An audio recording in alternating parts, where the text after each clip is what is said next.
Conexión Abierta, ganadora del Martín Fierro Digital 2017 y 2019 como mejor radio nativa digital. Conexión Abierta, nuestra forma de hacer radio.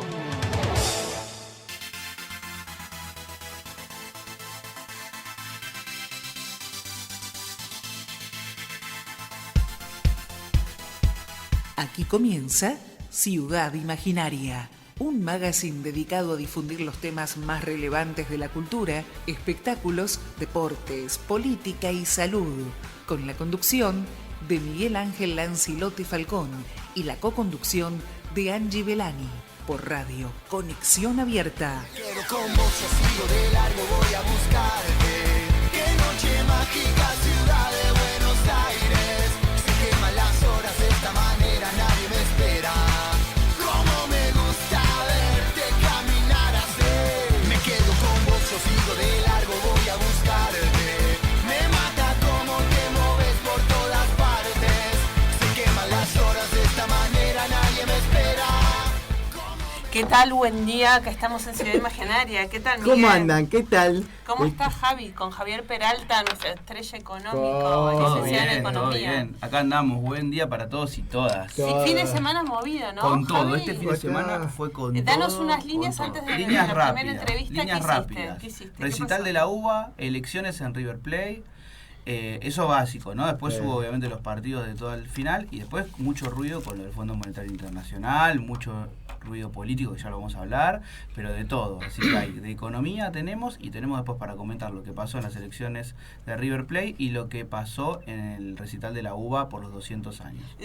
Para alargar un chiquitín antes de más tarde entrar en los detalles, el Sí. recital de la UBA fue tremendo, Espectacular, ¿no? Un montón de artistas, aparte fue la previa, ¿no? Porque el viernes hubo un ensayo que se podía acceder también, porque fueron obviamente las escalinatas, se entregaron diplomas a los que participan, y esto viene desde antes, ¿no? Porque cuando fueron a firmar los diferentes contratos fueron a la universidad, sacaron fotos, muchos artistas que nadie sabía que habían estudiado el CBC o estaban en medio de la carrera, desde la Sole hasta muchos más, así que ojo que está muy bueno, y esto es incorporar y es acercar la Universidad de Buenos Aires al resto de la sociedad, ¿no? Artistas, gente, sociedad, jóvenes, o sea, ahí se unió todo en una gran institución de renombre mundial, que Exacto, es la UBA. que es la UBA, o sea, exactamente. eso, ¿no? Como que yo vi eso. Es Cuando eso, veía a es eso. Aznar, David Lebón cantando, y los chicos, había como una defensa de la institución pública, que es de nivel mundial, por supuesto, Exacto, de excelencia, como muy decimos importante. siempre, de la universidad pública. No se toca, ¿no? Claro, Digamos. obviamente, la mejor de la Latinoamérica, Argentina, no, de Latinoamérica en de realidad sería la de mejor, Latinoamérica. y la mejor puntuada y además pública, ¿no? Con todo lo que eso Y significa. una de las mejores del mundo. Una de las mejores del mundo, pero digo, con todo lo que ello significa de ser público, que acá siempre no le gusta a la gente lo público, hasta han llegado a decir que es caer en lo público. Bueno, algunos gobiernos han querido sacar. Por eso mismo, por eso digo que también eso es una cuestión de verlo. Pero bueno, es importante eso, fue ese del hecho político y los 200 años, y también saber cómo se creó, ¿no? Porque la Universidad de Buenos Aires, y ahí tomo un poquito lo que le robo un poquito de papel, de las efemérides, pero los 200 años de la Universidad de Buenos Aires en el contexto en que se Muy importante. O sea, siempre fue pensada la Universidad de Buenos Aires para la ciudad de Buenos Aires. Exacto. Y para pensar que ser los principales funcionarios que iban a manejar el país. Se creó para eso, ¿no? Eso hay que tenerlo bien en cuenta en el momento en que se creó. Fíjense 200 años para atrás, ¿no? Una época en que estamos creciendo como Estado y se pensó para eso. Por eso también las consecuencias de cuál es el resultado de la Universidad de Buenos Aires. Ya existía la Universidad de Córdoba. Sin embargo, se creó una para la élite de Buenos Aires para que puedan empezar a comercializar, que puedan empezar a tener sus abogados, que puedan encargarse de ser funcionarios. Y para seguir la efeméride, ¿sabes dónde fue la primera universidad? En la Manzana de las Luces. Exacto. Pues la primer sede. La primer Exacto, sede. exacto. ¿Por qué? Porque se tomó la sede del Nacional Buenos Aires, Exacto. que en ese momento se llamó de otra manera, pero Claro. que fue la principal sede. Bueno, Así que eso también.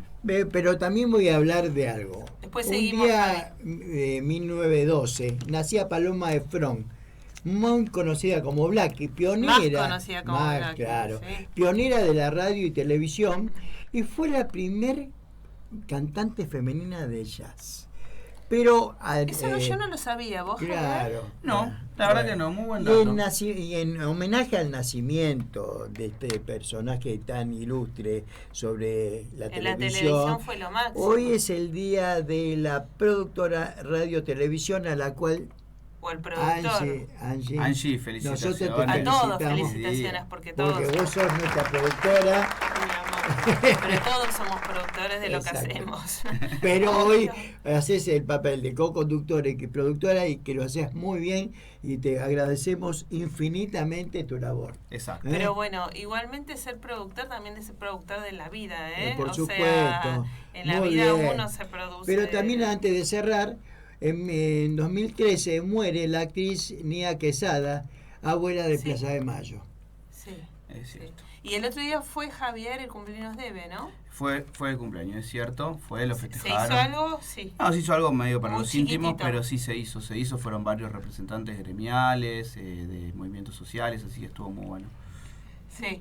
¿Cuántos años tiene Eve ya? Es una buena pregunta. Ya te lo busco.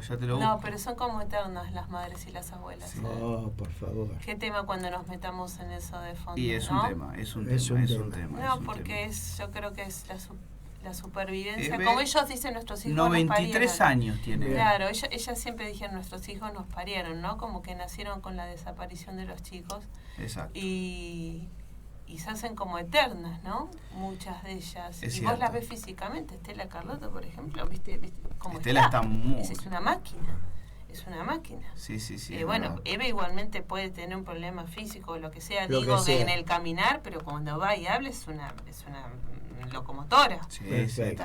tal cual. O sea, el tema del no límite ante el hijo y las bestialidades que han pasado, y cuando pasan bestialidades con tus hijos es tremendo. Y bueno, vamos a ir a nuestro próximo tema, nuestro Antes primer tema de irnos, musical, que es increíble y tiene que ver con el Hoy jazz en el por Blackie. 2013 moría Nelson Mandela. Opa. Pero ese para decir después, porque hay que hablar Después lo mucho vamos a cuando y hacemos una dije el tema de apertura. los chicos y de los hijos porque después del primer tema, que es espectacular, que tiene mucho que ver con el jazz, además de rock, vamos a tener una entrevista especial sobre el caso bestial que venimos tratando del Tengo nenito mucho para decir ahí, Lucio. Pero vamos a escuchar Sí, más sí, que sí. decir, y después vamos a seguir hablando. En el Día Nacional del Gaucho. Pero Vamos. también para después, son todos Bueno. temas largos. Gracias, Tere.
She's a mighty good looking babe.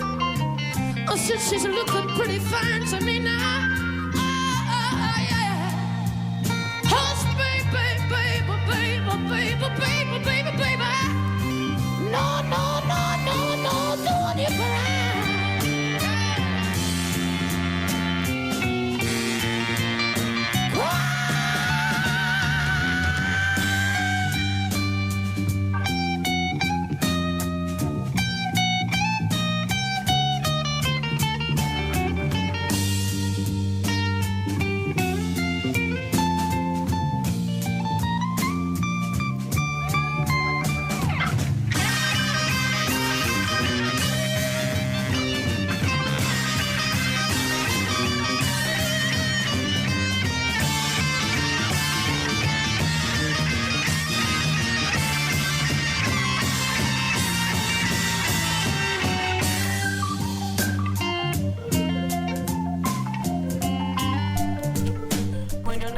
estábamos diciendo que nosotros desde el primer día estamos siguiendo minuto a minuto el caso del horror. El horror no tiene palabras, el dolor sí.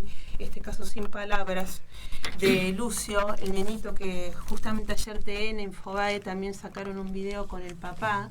Todo es desgarrador, no tiene palabras, pero para empezar a poner palabras, porque sin palabras no podemos buscar soluciones. Exactamente. Estamos en comunicación con el doctor Maximiliano Camus, que es uno de los mejores defensores de familia y de niños también que hay en la Argentina, y queremos que él nos aclare y nos puntualice qué es lo que sucedió acá y qué sistemas fallaron y qué es la violencia de género y qué es la violencia que yo llamo transgénero, que no tiene género. Porque acá la víctima es Lucio y el papá qué pasa y qué pasa con los abuelos. Mapa que no se transgiversen los términos y las ideas. Vamos a hablar con el doctor Camus. Maximiliano, ¿cómo estás? ¿Estás ahí acá? Buenos días, ¿cómo están? ¿Qué tal? ¿Qué tal? Gracias, te escuchamos muy bajo. A ver, ¿podemos querer? A ver. Ahí te escuchamos, Maximiliano, más fuerte. ¿Ahí me escuchan bien? Sí, perfecto. Mejor. Ahí mejoró, genial. Bueno, Maximiliano, ¿podés hacernos un resumen de lo que falló, de lo que empezó a fallar o generalmente falla en el sistema judicial, hablando de familia, para que Lucio haya terminado enterrado? Sí, vos lo dijiste muy bien, ¿no? Es el caso del horror, esto, ¿no? Porque no fue un hecho puntual, no fue un golpe puntual, no fue algo esporádico, sino que venía de larga data. Entonces, cuando es así, pasan dos sistemas, ¿no? Pasó el sistema sanitario por un lado, claramente, y pasó el Poder Judicial por el otro. Pasó el sistema sanitario porque las alertas no despertaron en aquellos médicos que atendieron creo que en 6 oportunidades, no es poco, a un nene de 5 años con lesiones, las denuncias correspondientes, a las cuales están obligados, no es que pueden denunciar, deben denunciar bajo el procedimiento de incumplimiento de los deberes de funcionarios públicos, ¿no? y de efectores de salud. Entonces, acá lo grave es eso, por un lado, pero más grave aún son que aquellos que tienen la expertise para ponerle fin, que son los jueces, en este caso una magistrada, por una cuestión de género, por un sesgo de género, no le dio cabida a las denuncias efectuadas por el padre y por el tío, y al pedido de cuidado personal, para que la gente entienda lo que se llama comúnmente tenencia, de este chiquito que estuvo con el tío, porque la madre se fue de viaje con la novia y lo dejó en manos de este tío, y después, como quien no quiere la cosa, requirió, y la justicia accionó a favor de esta madre en 24 horas, ¿no? Entonces, acá fallaron dos cosas fundamentales que no deberían haber fallado, ¿no? Esto del sistema de salud y, por otro lado, el poder judicial, ¿no es cierto? Maximiliano, generalmente decir falla el Poder Judicial ante el peligro inminente de la muerte de un niño, no es por vos, ¿no? Es como decir, no sé, no me paró el taxi, porque acá estamos hablando de que puede morir un nene y atrás del nene está el papá o la mamá y la familia. Me imagino que no es el primer caso que en toda tu experiencia de más de 25 años habrás visto, ¿no? En tu vida de negligencia de esta forma. Es el primer caso que yo veo con la brutalidad y el ensañamiento que se produce. Yo he estado en muchos casos y han visto muchos casos en noticieros de violencia de madres hacia sus hijos, pero con este ensañamiento de asesinatos de madres hacia sus hijos, pero con este ensañamiento, el mismo perito dice que 27 años de perito, y miren que un perito ve atrocidades, ¿no? De cosas que cualquiera le revolvería el estómago. Dice que nunca vio una cosa así, ¿no? Cuando nos imaginamos... Eso es lo que alarma, ¿no? Sí, lo que alarma es el incremento de la violencia, y en este caso de dos femeninas, ¿no? De la violencia también... Madre, sí, claro. ¿Se escucha bien o no? Sí, perfecto. Tanto la madre como la novia de la madre, ¿no? Militantes, radicalizadas, feministas, ¿no? Entonces, esto es lo que llama la atención, ¿no? Lo que me parece que... Y creo que han sido desestimadas tanto en el sistema sanitario como en el Poder Judicial, porque justamente quienes llevaban al chico a revisarse eran las madres. Y las madres ponían la excusa que querían en ese momento, porque se quebró el dedo, porque se fracturó un dedo, porque se fracturó una muñeca, porque tenía golpes en la costilla, porque tenía quemadura de cigarrillos. Entonces, eso es lo grave. Si hubiese sido al revés, si hubiese sido la madre denunciando a un padre, se les puedo asegurar que había 5 helicópteros, Prefectura Nacional y Gendarmería viendo qué pasaba. Pero como el padre denuncia, no pasa absolutamente nada. Cuando el padre varón es el que denuncia un hecho de violencia que proviene de la madre, por lo general, en la mayoría de los casos, no pasa absolutamente nada. Yo siempre pongo el ejemplo, yo hago la misma denuncia, con los mismos testigos, con los mismos hechos, y en vez de poner María, pongo José y no pasa absolutamente nada. Claro, Maximiliano, perdón, Sí. a mí lo que es atroz, que el niño fue mordido, quemado con el cigarrillo y abusado, según los peritos. Pero por eso, no solamente eso, sino que fue en el periodo de 4 meses, 5 veces a guardias y a hospitales. ¿Y dónde están los protocolos? Bueno, por eso te digo, fallaron los protocolos sanitarios, ¿tá? Falló el alerta sanitario. Exacto. Por ejemplo, yo tengo bien entendido que el Garrahan funciona totalmente distinto, el Pedro Elizalde también, acá en Capital, del que puedo hablar de lo que tengo conocimiento yo. Sí. Tienen protocolos a seguir, que no importa quién es el que haga la denuncia. No, automáticamente. No importa quién lleve al chico, ven que hay un maltrato incompatible con la caída de un caballo, ni de una calecita, ni de nada. Entonces hacen la denuncia, o sea, no es que puedo hacer la denuncia, voy a ver, no, pero en realidad vino la mami, porque si vino la mami está todo bien. Entonces, eso es lo grave. No, gravísimo. Popular, disculpame, es una creencia popular, ¿no? Y muy argentina, muy arraigada de 20 años para acá, que la violencia es solo masculina. Igualmente, Maximiliano Una madre es incapaz de dañar a su hijo, ¿no? Este mito de la madre Teresa que le digo yo, ¿no? Sí. Son incapaces de producir un daño a su hijo. Maximiliano, vos pensás... Su poder maternal causa estragos, entonces hay que tener cuidado con esto, ¿no? Porque por supuesto que sí. Los resultados son estos, ¿no? Por supuesto que sí. ¿Vos pensás que igualmente a las mamás, yo que soy mamá, y que todos los padres y madres estamos aterrorizados con estas no fallas, sino atrocidades del sistema judicial familiar y sanitario, etcétera, a las mamás en particular nos ha perjudicado en los derechos de nuestros hijos y en nosotras, que no somos feministas, radicalizadas, etcétera? ¿Estos grupos nos han perjudicado? Mira, cuando se quiere proteger un derecho, ¿no? Y se lo protege, entre comillas, en demasía, ¿no? Y se llegan a absurdos o a situaciones, digamos, que rozan lo bizarro, ¿no? Por ejemplo, decir que va a haber veredas para mujeres y no veredas para hombres, ¿no? O decir, en este mismo caso, como han dicho algunos grupos radicalizados, murió el machito opresor. O sea, esa barbaridad intolerable, digamos, en cualquier estado lógico y sensato y de justicia, terminan perjudicando a quienes dicen proteger, porque terminan no visualizándose los gritos silenciosos de estos chicos. Entonces, esto es lo peligroso, ¿no? Porque vamos a llegar a un punto donde las denuncias van a ser descreídas, no solamente ya en el hombre, sino en la mujer, ¿no? Entonces ahí vamos a estar en un problema mucho más grave, o estamos yendo a un problema mucho más grave.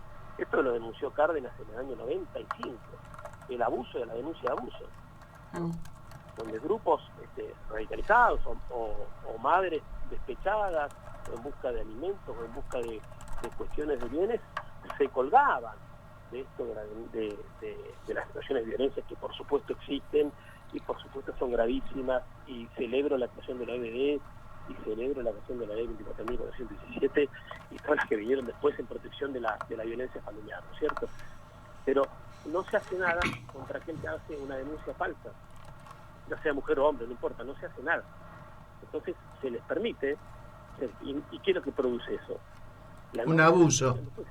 Se confunde lo verdadero con lo falso. Claro. Es lo que pasó acá, ¿no? Acá se cree que la madre no lesiona, se cree que la madre no es violenta. Es incompatible la palabra femenino con la palabra violencia, ¿no? Hasta suena raro, violencia, si yo te digo violencia femenina, ¿cómo? Lo femenino no puede ser violento, ¿no? ¿Qué debería pasar ahora con toda la gente que no actuó?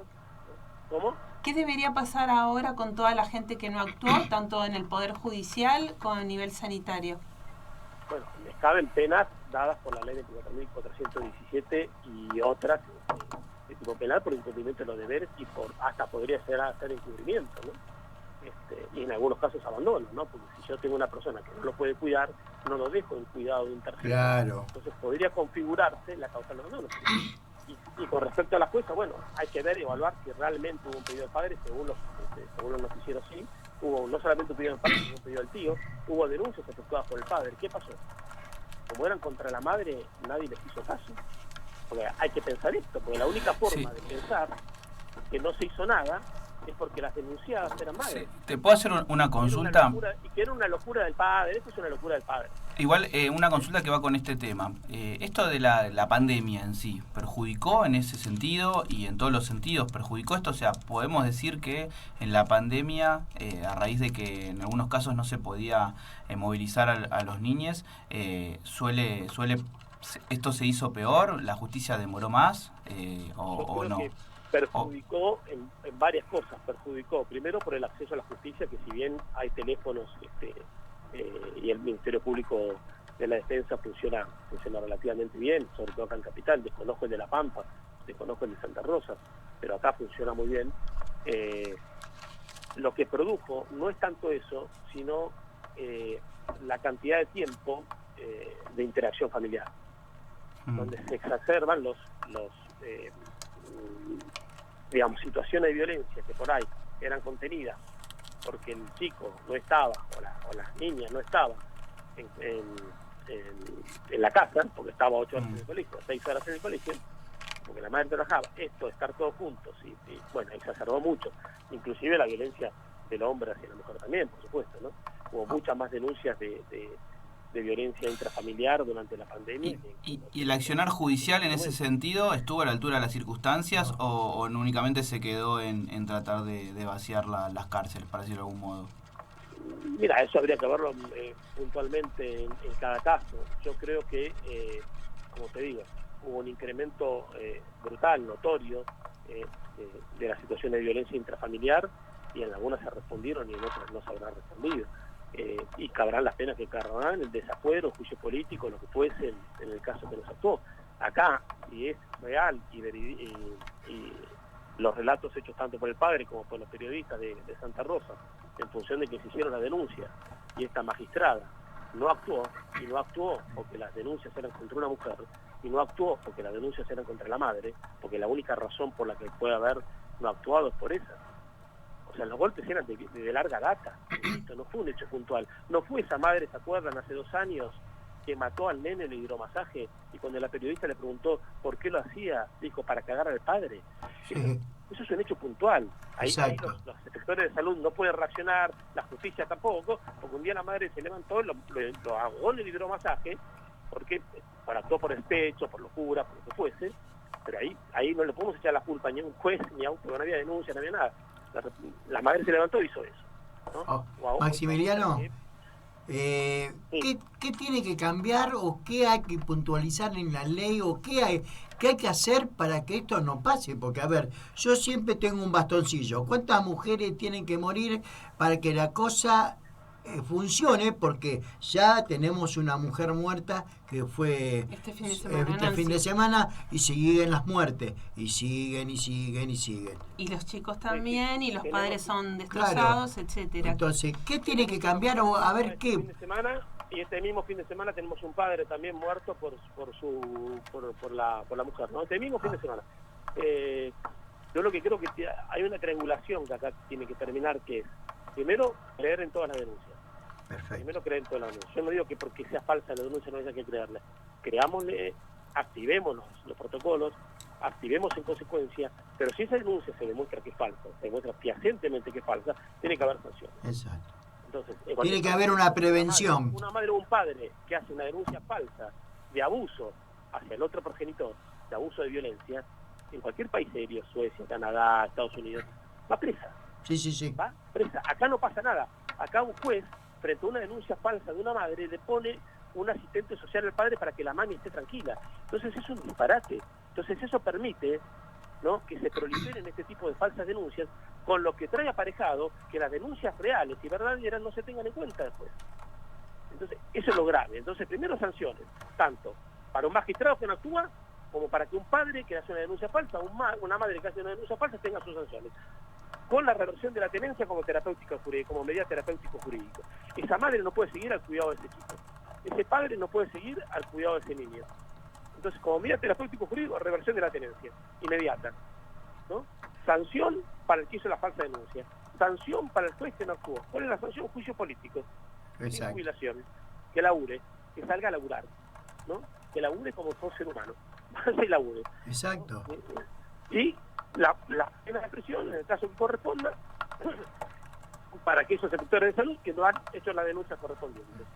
Insisto, esto es por el mito de que el padre es superfluo en la vida de los hijos, de que el padre varón, me refiero, no importa tanto, y lo que diga la madre es palabra santa. Es decir, hoy en la Argentina, lamentablemente, todos los varones somos violadores, abusadores y violentos, según el feminismo radicalizado, hasta que se demuestre lo contrario, ¿no? Y las madres gozan de impunidad. Salvo algunos 2 o 3 casos que han aparecido últimamente, 2 me tocaron a mí, las madres gozan de total impunidad. Entonces, esto es lo grave. Entonces, esta visualización es la que hay que cambiar en la justicia, ¿no?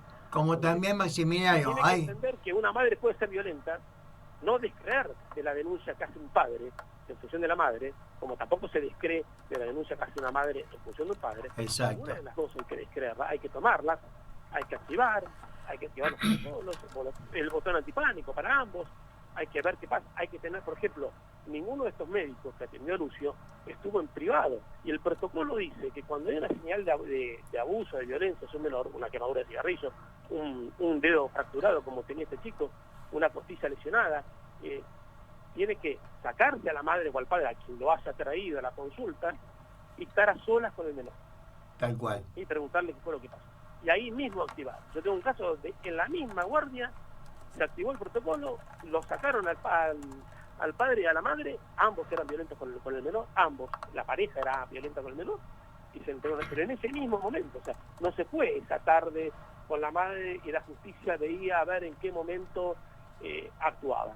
No, los protocolos se accionaron y en ese mismo momento quedó bajo la guardia del hospital hasta que vinieron los agentes de protección de minoridad, el Ministerio Tutelar y todo lo demás que se puso en funcionamiento.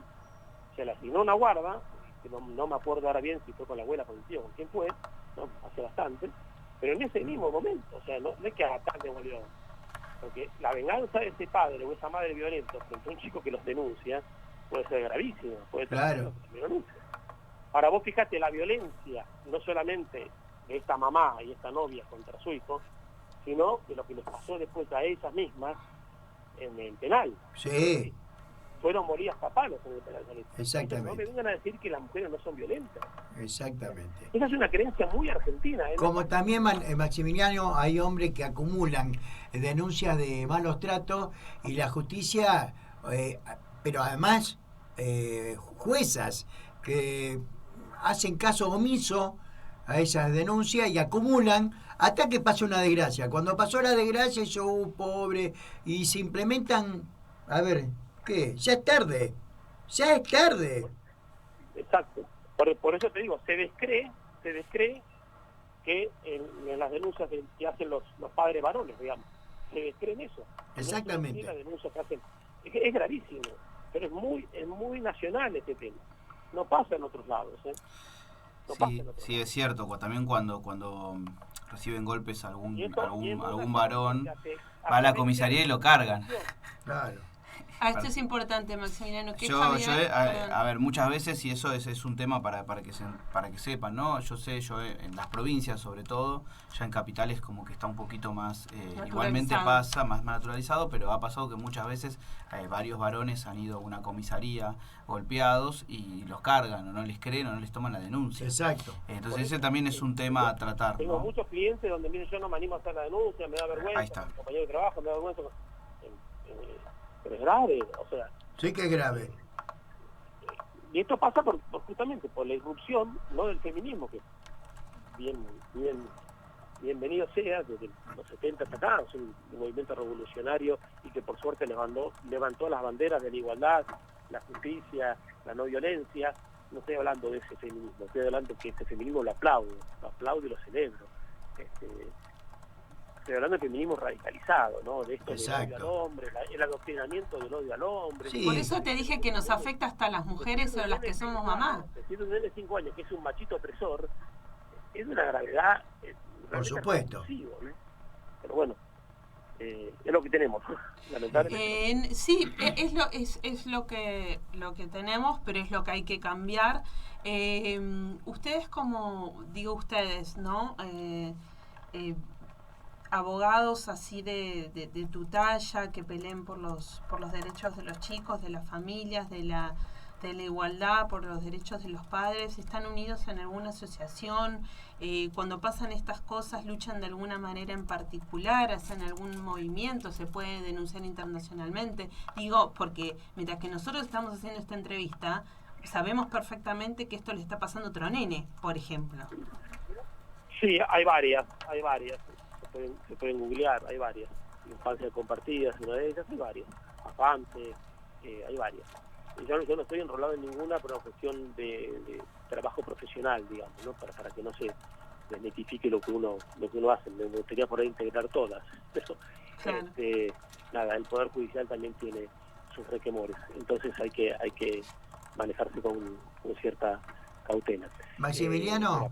Aplaudo la celebración de estas instituciones, Infancia Compartida, FAMSE, entre otras. Maximiliano, yo decía que yo creo que las leyes están, pero no se cumplen a rajatabla como se deberían cumplir y quedan desprovistas en la parte jurídica, moral y corporal y lo que sea, y se convierten muchas víctimas y después ¿qué sacamos en blanco de esto? Pero por eso te digo, no es un tema de la ley, no sé si es un tema de qué nos pasa como personas, qué nos pasa como sociedad. Como sociedad. ¿Por qué no tenemos un padre varón que hace una denuncia? ¿No? ¿Qué nos pasa? ¿Qué nos está pasando como sociedad? Claro. Insisto, no es gratis la interrupción o la irrupción del feminismo radicalizado, panfletario y hasta infantil en la justicia. No es gratis y las consecuencias son estas. Es gravísimo. Entonces, lo mismo que critican ellos y por las banderas que luchan, es por lo mismo que están haciendo, es decir, una especie de movimiento pendular, ¿no? Hace 30 años para atrás teníamos un poder judicial machista, retrógrado, patriarcal, que no creía que las mujeres eran golpeadas, que no se denunciaba la violencia contra la mujer, que no se permitía denunciar la violencia contra la mujer, que la mujer era una especie de cosa, el mismo Código Civil, ¿no? Claro. Sí, entonces se terminó con eso, se terminó con esa aberración contra la mujer. Hoy creo que estamos en un pie de igualdad, lo digo con total honestidad, estamos en un pie de igualdad dentro de la desigualdad, porque no somos iguales, ¿no? Pero estamos en un pie de igualdad de derechos, no tiene nada que ver lo que era en los 60 con lo que es ahora, ¿no? El segundo sexo, una obra famosa, empezó a despertar, esta lucha revolucionaria. En la Argentina ha habido muchísimas feministas a las que me saco el sombrero, porque eran defensoras de los derechos en serio, no de las violencias para las mujeres, sino de los derechos en serio. Levantaron las banderas de la igualdad, de la no violencia, no adoctrinan en la violencia hacia el hombre, ¿no? Me parece que ojo por ojo quedaremos todos ciegos, o sea, es decir, claro. vuelven al mismo error que cometió la sociedad cuando era machista, patriarcal y violenta. O sea, nada más que se le cambia el medio machista por nuevo feminista. Pero no podemos permitir eso. Entonces tenemos que terminar esto ahora. O sea, es una cuestión de paralizarlo ahora, de avanzar ahora contra aquellos jueces que no actúan, contra esos abogados también que hacen denuncias falsas, por supuesto, contra esos abogados que hacen denuncias falsas. Entonces, o que incentivan a la denuncia falsa, o que cobran, que figuran la medida cautelar. El chicaneo jurídico. ¿Cómo? El chicaneo jurídico, que le digo yo. Esa chicanea... Ni siquiera es el chicaneo jurídico, porque el chicaneo jurídico yo te lo puedo admitir, lo puedo combatir como abogado, me puedo hasta divertir con el chicaneo jurídico. Ahora, cuando hay chicos, cuando hay chicos tiene que haber sanciones. Con los perfecto, chicos, estoy de acuerdo. Los hijos no pueden ser rehenes de dos padres locos. ni tampoco la justicia es el instrumento de venganza de una madre despechada, o de una mujer despechada, o de un padre violento. No lo puede ser. La justicia no puede ser instrumento de venganza de ninguno de los dos padres. Maximiliano, para ir cerrando, porque primero va a esperar el momento para vengarse del otro, porque es así. Exacto. Son rehenes de su propia hostilidad y odio. Las madres y los padres que hacen este tipo de juego terminan siendo rehenes de ese odio, de esa propia hostilidad, y el daño colateral es hacia sus hijos. Y cuando advierten que el daño colateral es hacia sus hijos, puede ser tarde ya. Tenemos un nene psicótico. Claro. ¿No? A un muerto como Lucio. Para ir terminando, Maximiliano, y no sacarte más tiempo, va a ser mucho que te estamos haciendo hablar. Acá decimos dos cosas. Yo siempre digo que el tema justicia familiar me parece de lo más grave que sucede en el país, en el sentido de cómo, de las fallas que tiene, porque un país está conformado por familias, o sea, la sociedad está conformada por familias, y si no protegemos a esas familias, si no las ayudamos, estamos matando finalmente a la sociedad, ¿no? Y si matamos a los chicos y no los protegemos, estamos matando el presente y el futuro del país. O sea, es muy profundo esto. Mira, los pilares de un Estado, de cualquier Estado, son tres: la libertad, la justicia y la educación. Acá fallaron la educación y la justicia. Exacto. Claramente. Fallaron la educación y la justicia. Se está educando mal. Se está educando mal a las nuevas generaciones, se está educando mal a las nuevas generaciones de jueces, se está educando insisto, en algo que es, digamos, violento y con un daño hacia los chicos, hacia los hijos, que no tiene reparación. Esta última, antes de mencionar tu Instagram, porque además Maximiliano es una persona que es consultada por países a nivel internacional y queremos dar sus datos. ¿Hay algo? Esto es bueno, vamos a creer en la división de poderes, ¿no? En Argentina, hagamos que creemos en la división de poderes. Esto es poder judicial. ¿Hay algo que el Ejecutivo o el Legislativo podría llegar a hacer para que estos procesos cambien o se aceleren, o no? Mira, hace unos años, en un congreso, y después quisimos presentar un proyecto de ley que se llamó Educación para una Paternidad Responsable. El doctor Eduardo Cárdenas y quien te habla, el doctor Eduardo Cárdenas también fue el número 1 de familia, el primero que puso una cámara gestora en un juzgado, el primero que trabajó con asistentes sociales, con psicólogos dentro del juzgado, se burlaban de él. El primero que dijo en el año 95 el abuso, la denuncia de abuso, porque advirtió cómo se aprovechaban de los movimientos como Ni Una Menos y todo lo demás, cómo se aprovechaban de este tipo de, por supuesto Ni Una Menos es de ahora, pero digo, cómo se aprovechaban de estos movimientos para hacer denuncias falsas, ¿no? Eso lo denunció Cárdenas en el 95.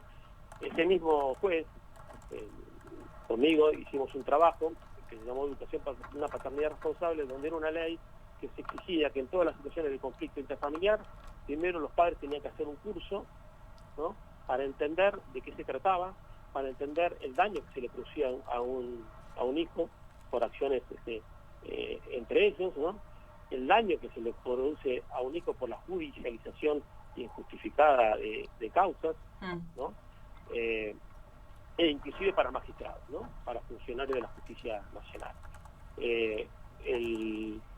En el Congreso fue rechazado porque lo rechazó el Congreso de la Violencia y era precedido por Jorge Corsi, el pedófilo, famoso pedófilo. Corsi, ese animal pedófilo que estaba en la UBA como el gran profesor. Jorge Corsi me puso a mí, a un montón de otras personas que no voy a nombrar, Pedro Sicovici, muchos psicólogos, a Eduardo Cárdenas y a otras personas en una lista negra, ¿no? En todos los trabajos que nosotros presentamos eran rechazados. Por suerte se descubrió la verdad, pero Jorge Corsi adoctrinó a muchos psicólogos, ¿no?, que se dedican a montar estas denuncias también falsas, ¿no?, tanto de violencia como de abuso. Entonces el sistema está bastante podrido, ¿no? El sistema viciado. ¿Qué hace un juez o una jueza si tiene una denuncia y tiene un peritaje donde dice que el niño o la niña fue abusada? ¿No? Bueno, se paraliza, acciona, actúa. Ahora, después de 4 años, 5 años, 10 años o 18 años, descubrimos que eso es falso, ¿no? ¿Se podría volver con esa ley? Ahora, vos me estás diciendo como que si en el Congreso se puede presentar algo, ustedes lo trabajan con Cárdenas. La última vez que intentamos algo, el proyecto era de 2 hombres. O sea, bueno, el perfecto era 2 hombres. bueno, Habría que hablar con... alguna nos tenemos que sumar para firmar y ver qué pasa. Sí. Bueno, Maximiliano, este es el espacio para que vos hables. Me encantó esto, me encanta esto. Nosotros vamos a seguir en la lucha. Esto no puede, esto tiene que terminar bien. Tiene que comenzar con una puerta abierta verdadera. Y bueno, debe terminar las muertes. Me alcanzaría con que no siga avanzando. Exactamente. Exactamente. Maximiliano, muchísimas gracias. Sí, tiene que haber Sí. sanciones. Si no hay sanciones para magistrados, para abogados, para psicólogos, para madres, para padres, si no hay sanciones, si no hay justicia, digamos, nunca va a haber educación. Porque parte de la justicia lo que tiene que hacer es el efecto, digamos, retractor de eso, o sea, no volver a repetir. Yo sé que si hago una denuncia falsa puedo perder la tenencia, pero voy a pensar 5 veces. Yo sé que soy una perito y si hago una pericia pierdo la licencia, no trabajo más, puedo ir presa. Yo sé que soy una funcionaria pública y si no actúo, puedo ir presa. Cuando esto pasa en serio, ¿no? Te lo pongo, te lo minimizo a una cosa frívola y absurda. Pasa lo mismo con las multas. Muy bien. Si las multas se cobraran en serio a las 25 horas, como pasa en Alemania, la gente manejaría mejor y la gente conduciría mejor. Pero acá, como nadie paga las multas y no pasa nada y nadie se le... salvo que tengas que sacar el registro, tengas que sacar la ciudad verde, tengas que vender el auto, nadie paga. Bueno, es exactamente lo mismo. Ese folclore que tiene que terminar. Bueno, yo siempre digo que nunca pasa nada hasta que pasa algo, ¿no? Y tengo Pero ya pasó, Angie, ya pasó. Exacto. No, ya sé, pero digo, el cambio también tiene que ser social, tiene que ser nuestro, y así como están todos estos grupos radicalizados, somos miles y millones los que no queremos esto y queremos la unión de papás y mamás y hombres y mujeres y de la familia, esté separado o no mamá, papá, para que crezcan nuestros hijos sanos y que todo sea para bien. Porque cada vez que nombramos esto de Lucio y sabemos que está multiplicado por miles, se nos destroza la cabeza, el corazón, pero a nosotros se nos puede destrozar todo, pero el chico está bajo tierra. Te agradecemos muchísimo esta participación. Bueno, estuvimos, no cortes, Maxi, estuvimos hablando con el doctor Maximiliano Camus, que también es de renombre internacional. Lo queremos de nuevo al piso. Es pionero en derecho familiar. ¿Podemos dar algún contacto tuyo Por para favor. la gente que esté en estas situaciones desesperantes? Les dejo el Instagram, que es el más fácil, que es @camusabogados. @camusabogados. Camus, C-A-M-U-S, abogados.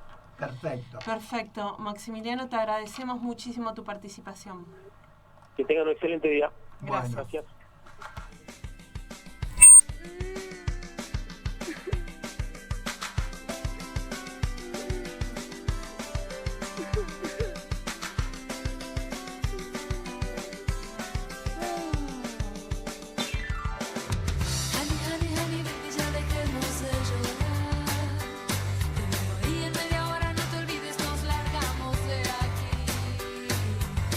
Dos días en la vida nunca vienen nada más.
Qué lindo tema, felicitaciones. La Fito verdad, Páez, la Thelma y radio Luis, qué tiene lindo. no solo lindos temas importantes y serios, y la musicalización viene The Summertime de Janis Joplin, no sé si la a ver, dijimos. honor a la productora, che, es verdad. Bueno, pero mira, vamos a las efemérides.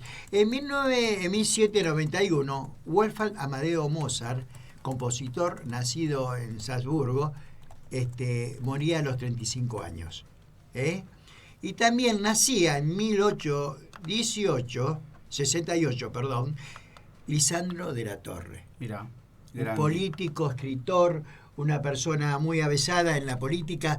En el Senado lo quisieron asesinar, Sí. murió un inocente. Sí, Pero- Hay una película. Claro, hay una película, exacto. Asesinato en el Senado. Asesinato de Estaban, Arizarain. claro, en el medio No, de o de la Torre. de la Torre, De la Torre. en el medio de toda la pelea por Y él se suicidó, Claro, él se suicidó después porque él era su pollo, digamos, era Exacto. su sucesor, y es más, en una pelea importante con en ese momento los gremios que en su mayor parte eran anarquistas. Además estaba en contra de la carnes. corporación Claro, de la CAP, de- que era claro, de los ingleses. De los ingleses. Y estaba en la discusión, en ese momento empezaba el auge, empezaba a surgir fuertemente el sindicalismo en todo el mundo y en Argentina también, de la mano primero de los anarquistas y luego más de la izquierda, pero surgiendo en esos momentos, y estaba todo ese lío, toda esa lucha. Y la verdad que Lisandro de la Torre, terrible forma de decir los discursos en el Senado para una época. Un orador de un orador aquello, terrible. como Balbín, que también era un buen orador radical. Claro.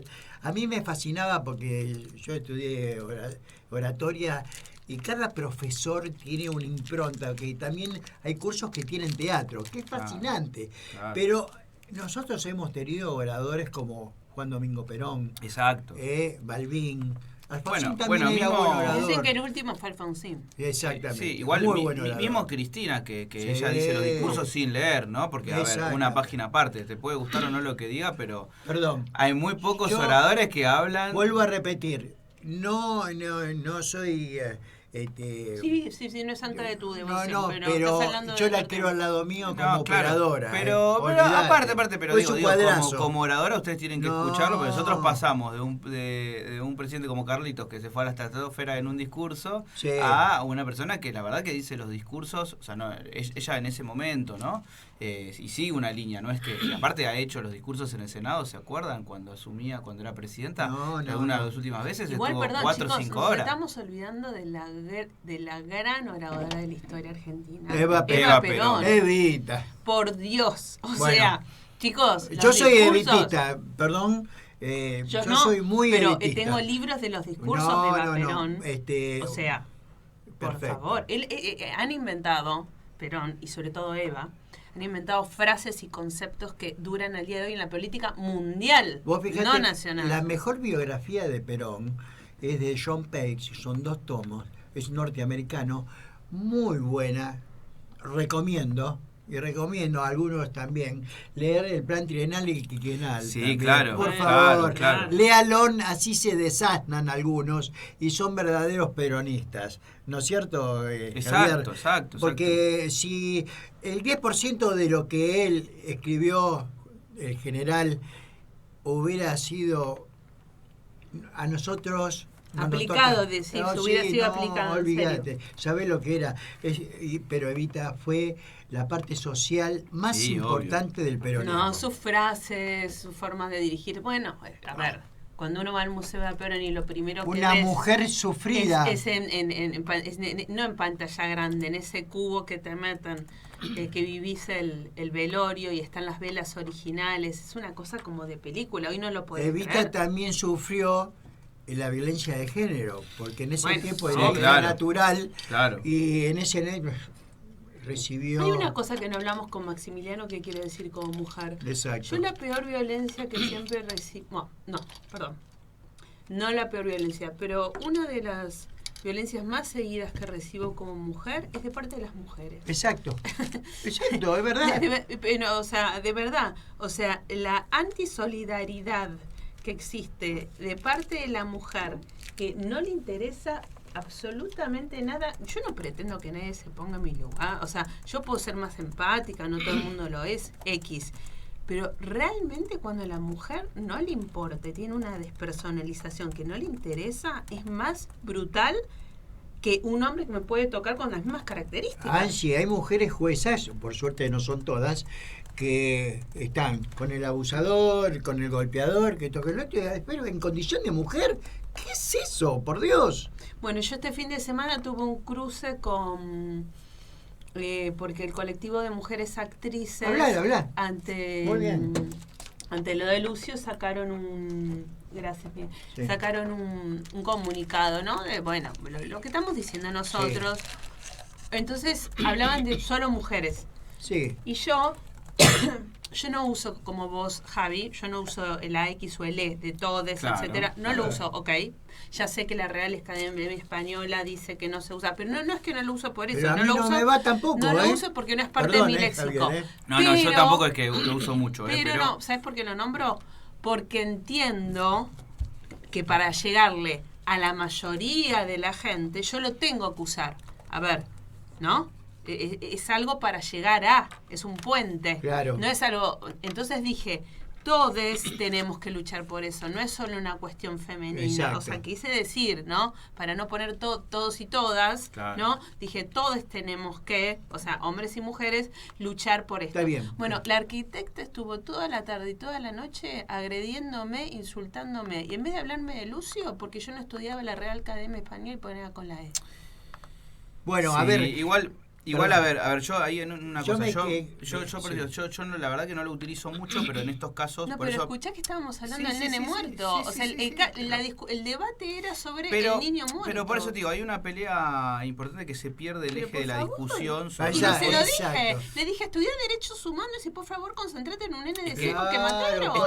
Es que se pierden los ejes y eso es un tema. Se pierden mucho los ejes en las discusiones y eso también trae mucha violencia, ¿no?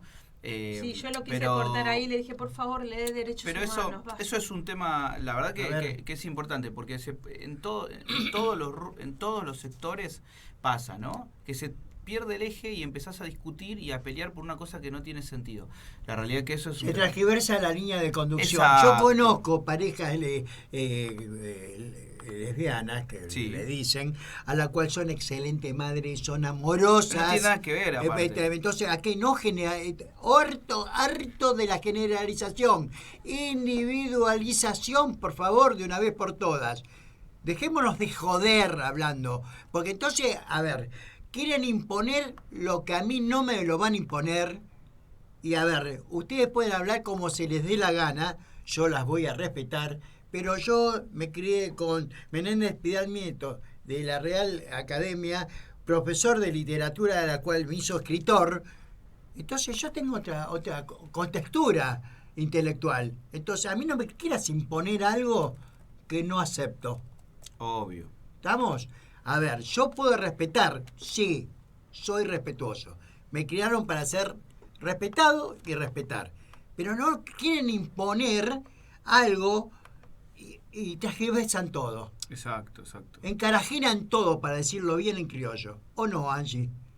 Sí, pero si acá vivimos desde el primer día hablando de todo esto. Nunca paramos. Y bueno, para seguir hablando de esto y de toda su agenda que la ha preparado como siempre, como un genio a nivel político y social, lo tenemos al gran periodista, también productor y comunicador, Alejandro de Miranda del otro lado. Hola, Ale, ¿cómo estás? ¡Feliz día! ¡Feliz día! Se cortó. No importa. No importa, bueno, pero a ver. Tenemos su agenda. Tenemos su agenda y... A ver, Javi. No, pero lo esperamos un ratito a ver si lo podemos comunicar de vuelta, pero podemos volver al tema de comentarios de cómo fueron las elecciones en River, ¿no? Ay, que dale, algo le habíamos dicho de título. Si no me queda otra porque soy claro. de Boca. No, pero las elecciones es un tema más. De hecho, River perdió ayer, Sí. Jugó el partido que incluso se lo despidió a Poncio. Considero a Gallardo uno de los mejores técnicos de la Argentina. Sí, y aparte aparecieron las leyes del ex, porque los 2 goles de River lo metió los ex jugadores de defensa, sí, y goles de defensa lo metió jugador de River. Así que es importante eso para ver el resultado. Jorge Britos, con filosofía River, ganó el 70,69%, sacó el 70,69% de los votos. ¿Cuánto sacó? 70,69. Ah, mamá. O sea, arrasó. Eso fue en una de las elecciones históricas, casi más de 19.000 personas que votaron. Mirá. Ellos eran, o sea, lo que Brito representa es la continuidad Estamos de hablando Donofrio. Brito hijo. Brito hijo, claro, claramente. Obvio. El dueño El de señor Macro. Donofrio es amigo mío, es una excelente persona. Exacto. Ahí Y bueno, y ahora para terminar, y ya vamos a Ale, Carlos Trillo sacó el 14,31%, Antonio Caselli el 11% y Luis Belli el 3,76%. Antonio Caselli, que siempre fue el segundo, la oposición histórica en todos los años del donofrismo, así que es importante que salió al tercer lugar y que subió una nueva oposición que es Trillo. Así que bueno. Ahora una voy a elección. hacer la misma apertura que hice antes, que seguro Ale no escuchó, pero después querría hablar un poquito con Ale y con Javier de cómo está mezclado, sobre todo en el mundo, en todos los clubes, ¿no? Pero si hay alguna influencia política, ¿no? Con las elecciones de los grandes clubes, por ejemplo Boca River, con la realidad política. Pero bueno, feliz día del productor. ¡Feliz día! Periodista, Vamos, genio, Ale. comunicador. Alejandro de Miranda al aire. ¿Cómo estás, Ale? No sé si voy a tener, es un karma o qué, que cada vez que voy a salir al aire, este tipo empieza a hablar de River. Escúchame, ¿Tiene algún cuando, argumento? perdóname, Ale, cuando vengas por favor, al piso, lo podemos torturar, porque no puede ser que nos torture siempre con la camiseta, viejo. Hablando en serio, Sí. y, me pareció muy interesante lo que estaban hablando sobre la nueva forma de comunicarse, Sí. ¿no? Que me parece, yo por ejemplo lo que decía Angie, no uso el todes. Yo tampoco. Creo que es por un tema generacional, la verdad que uno está hecho en otra época, ya estamos grandes, pero tampoco soy un fundamentalista con que lo usen. Creo que si las nuevas generaciones lo van a imponer, se imponga y va a haber una corriente lingüística como se modificó la lengua, tanto la española como la anglosajona, con modismos o con costumbres o con culturas nuevas. A mí no me molesta, si hay gente que lo usa, lo utiliza. Yo sí lo que estoy usando mucho, cuando escribo, cuando hablo, es el todas y todes. Perdón, todos y todas. Todos y todas. Ellas y ellos. Está muy bien. Diputadas y diputados. ¿Por qué? Porque hay una demanda de un sector de la sociedad, de las mujeres, para que hablemos de esa manera, y no me parece que esté mal. No, está claro. Lo pueden usar más mis hijos que yo, con lo cual es un tema que no me acostumbro, pero el usar el género femenino cuando hablamos de una profesión o cuando queremos incorporar a todas, lo utilizo. Eso sí, creo que no nos cuesta nada, y si lo quieren utilizar, me parece que está bien, y eso lo podemos acomodar todos. Claro. Sí, igual siempre y cuando lo utilicemos bien, ¿no? Yo soy docente, como lo he dicho varias veces, y a mí me ha pasado que en una de las presentaciones de uno de los trabajos prácticos que hacen, uno de los chicos, que venía de Carlos Pellegrini, ¿no? Retomando la UBA, él hizo toda la presentación de la exposición con la E y bien, porque utilizó bien. Una cosa es utilizarlo bien y otra cosa es querer hablar un lenguaje que no hablas mal, porque yo algunas palabras yo meto con el todes, pero las que puedo utilizar, porque la realidad es que yo no tengo chance de seguir un discurso de dos carillas o de una carilla hablando el todes. Pero este chico la verdad que lo dijo muy bien, yo lo felicité incluso por cómo utilizó el lenguaje.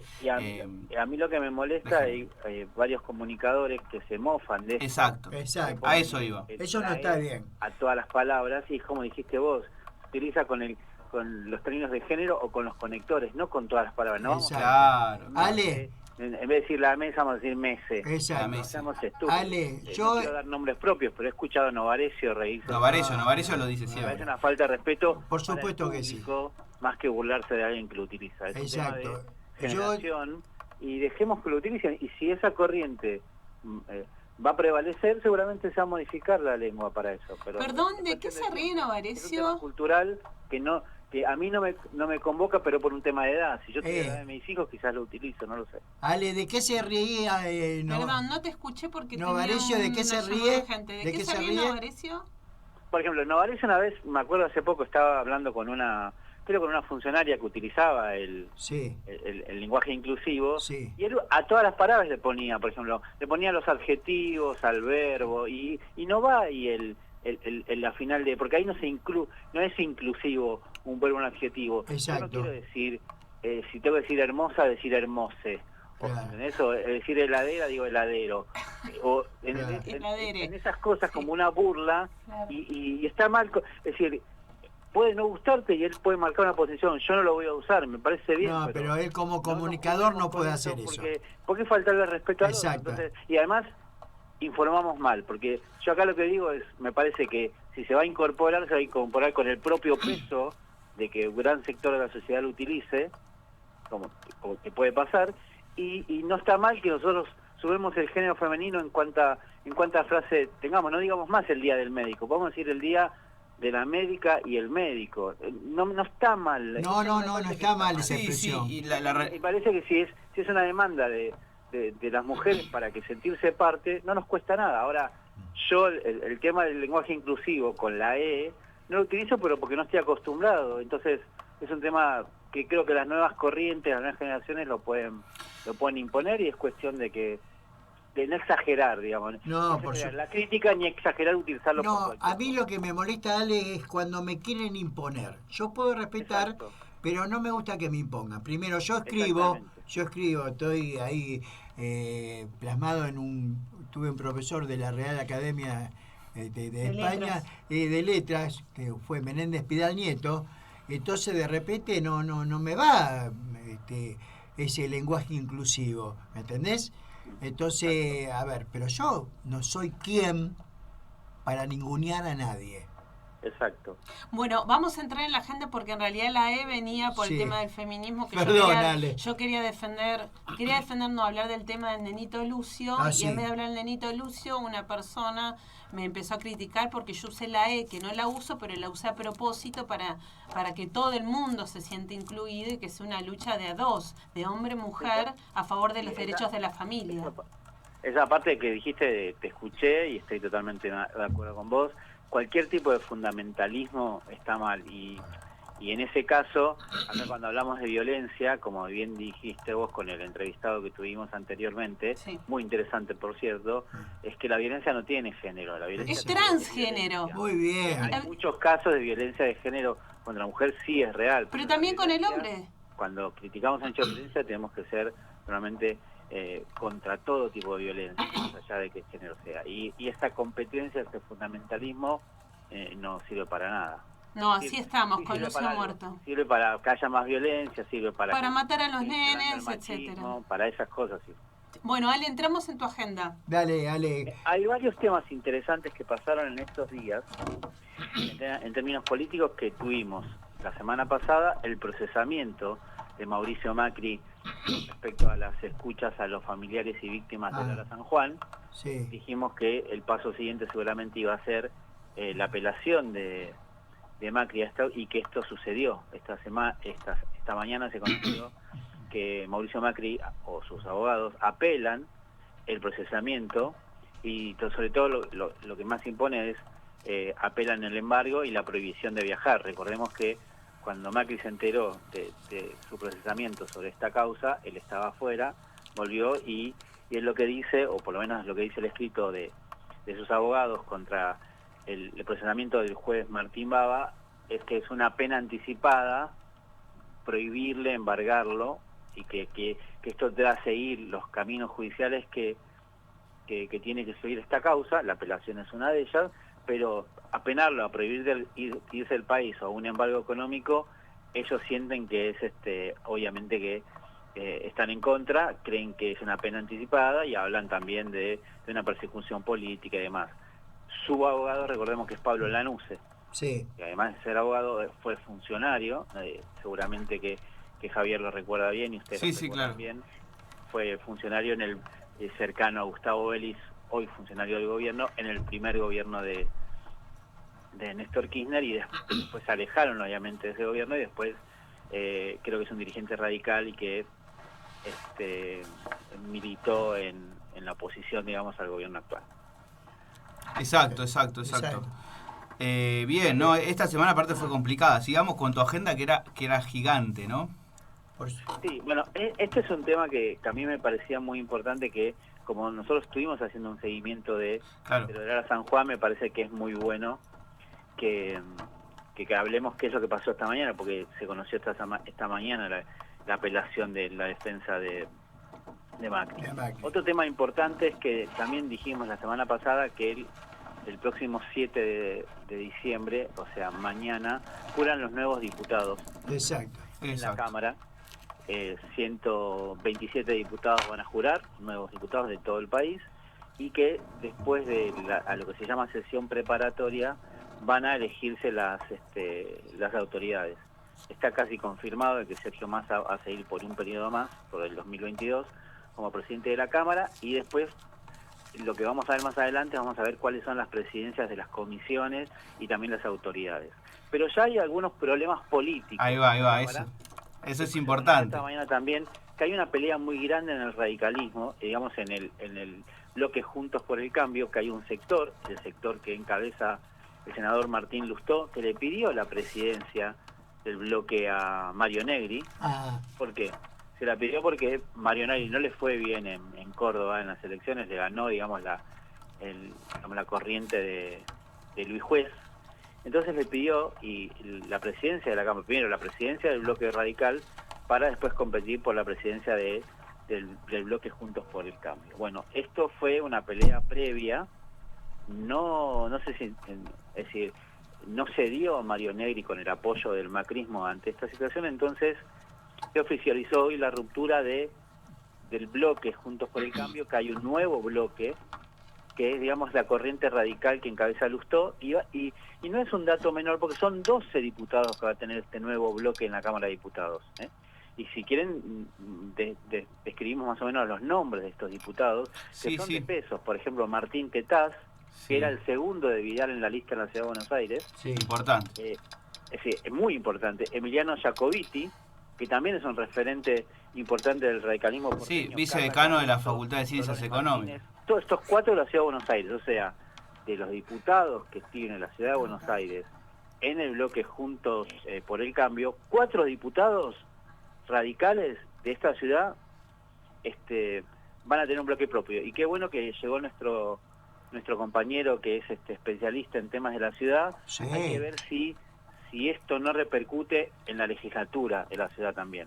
Hola. Un tema interesante a seguirlo. Ahí está. Después, ahí lo presentamos, un corte corto de un ratito. Hola. Ahí está Raúl Sánchez, economista, que especialista en la ciudad, que ahí está también en la mesa, llegó recién. Por fin lo tenemos en el piso, ¿eh? Sí, tanto que prometió llegó. Raúl, un gusto, bienvenido a la Argentina. Un gusto. No, el jueves pasado, en la sesión de la legislatura de la Ciudad de Buenos Aires, el bloque radical, ahí funciona, o sea, mejor dicho, dentro del bloque de Juntos, el subbloque radical, hizo una serie de planteos en el expediente de Costa Salguero y Costanera Sur, que obligó a las típicas reuniones de urgencia y retrasar 4 horas la aprobación de las leyes. Y quiero agregar que esto está atado también a lo que el jueves se va a votar en la Defensoría del Pueblo de la Ciudad de Buenos Aires, porque el radicalismo ahí tiene 3 defensores adjuntos, en donde pretenden mantener los 3 y que se renueve su cargo por 5 años. Y esa es una presión sobre Horacio Larreta, y le indican a Horacio Larreta no defender a Martín Lustó y a Emiliano Jacobiti frente a las declaraciones de Elisa Carrió, que fueron muy duras, sobre todo hacia la Universidad de Buenos Aires y hacia la Facultad de Medicina y Ciencias Económicas. Qué raro, Carrió. Sí, es muy interesante lo que está pasando en el radicalismo, porque si hay para mi punto de vista, si hay una noticia política importante este año, es el resurgimiento del radicalismo en todo el país. Claro. No hemos hablado, La mayoría de los candidatos que han trascendido el radicalismo a nivel nacional y sobre todo en la provincia de Buenos Aires, que haya ganado la lista de Santini, se lo debe a muchos intendentes del radicalismo en la provincia profunda, en la provincia de Buenos Aires profunda, en el interior de la provincia de Buenos Aires, es abismal. Y creo que ahí está, me parece, la gran pelea que tiene hoy Juntos por el Cambio. ¿Va a poder mantener los bloques en todo el país juntos por el Cambio con el correr de los años de cara a las elecciones del 2023? Pareciera que falta mucho, pero yo me guío por los datos que tengo hoy. Las señales es que hay un bloque con 12 radicales que se separan mañana del del bloque Juntos por el Cambio en la Cámara de Diputados, y son personas de peso. Seguimos, hay diputados de la provincia de Córdoba, como Gabriela Browen de Conin, Claro. Victoria Tejada de Santa Fe, Pablo Servi de Neuquén, Alejandro Case de San Luis, de La Pampa, Martín Berongaray, y una provincia importante para toda, digamos, la parte pampeana de la Argentina, es importante. Marcelo Antora de Entre Ríos, es decir, de la provincia de Buenos Aires, Dania Tabela, es decir, son referentes importantes que van a marcar una agenda. Y también dentro del radicalismo, y que ahí seguramente Javier lo sabe bien, en las elecciones universitarias que hubo, ganó una referente del radicalismo, le ganó a la lista de Lustó. Sí, es cierto, Es en el comité de juventud. Una militante que trabaja con Manes, digo, y me parece que es importante lo que está pasando con el radicalismo, que yo lo veo, y voy a tirar una frase, a ver, los titulares de los diarios quizás el día de mañana van a ser, yo hace mucho que no veo el radicalismo tan fuerte de las últimas elecciones como en este momento. Sí, ¿Había algo que querías agregar? No, que el presidente del bloque Evolución sería Santiago de Loredo, que él pierde, que él pierde la interna partidaria con Negri, pero después, aliado con Juez, le gana la elección externa a la lista de Negri y que apoyaba a Mauricio Macri en Córdoba. Ese es el dato relevante, es la renovación de los cuadros que hoy el radicalismo tiene en la Cámara de Diputados y en senadores, y la disputa territorial que se va a venir, el dato que es en la ciudad de Buenos Aires. Yo no creo que tan fácil Martín Lustó resigne su aspiración de ser jefe de gobierno en la ciudad de Buenos Aires. Para nada. No. Claro, pero entonces pero esto que dice Raúl es muy interesante, porque si uno empieza a ver los gobernadores radicales que tenés a Jujuy, a Morales en Jujuy, tenés el de Corrientes, Valdés en Corrientes. Suárez en Mendoza. Sí. ¿Cómo? Suárez en Mendoza. Con grandes posibilidades de ganar Córdoba. Claro. Que además Mendoza viene de gobernadores radicales hace varios periodos. Sí, Recordemos que además que en Mendoza no hay reelección, no. Es decir, los gobernadores tienen un mandato y no vuelven. Entonces tenés mucha renovación de gobernadores y casi todos son radicales. Sí, claro. Todos a esta parte fueron todos radicales. Exactamente. Sí. Y todo esto, este panorama que estás dando. Es estratégica. Sí, en este panorama. Sí. Que bien acota Raúl, de la posibilidad que va a tener Lustó de ser candidato a jefe de gobierno, que seguramente no se lo va a poder perder.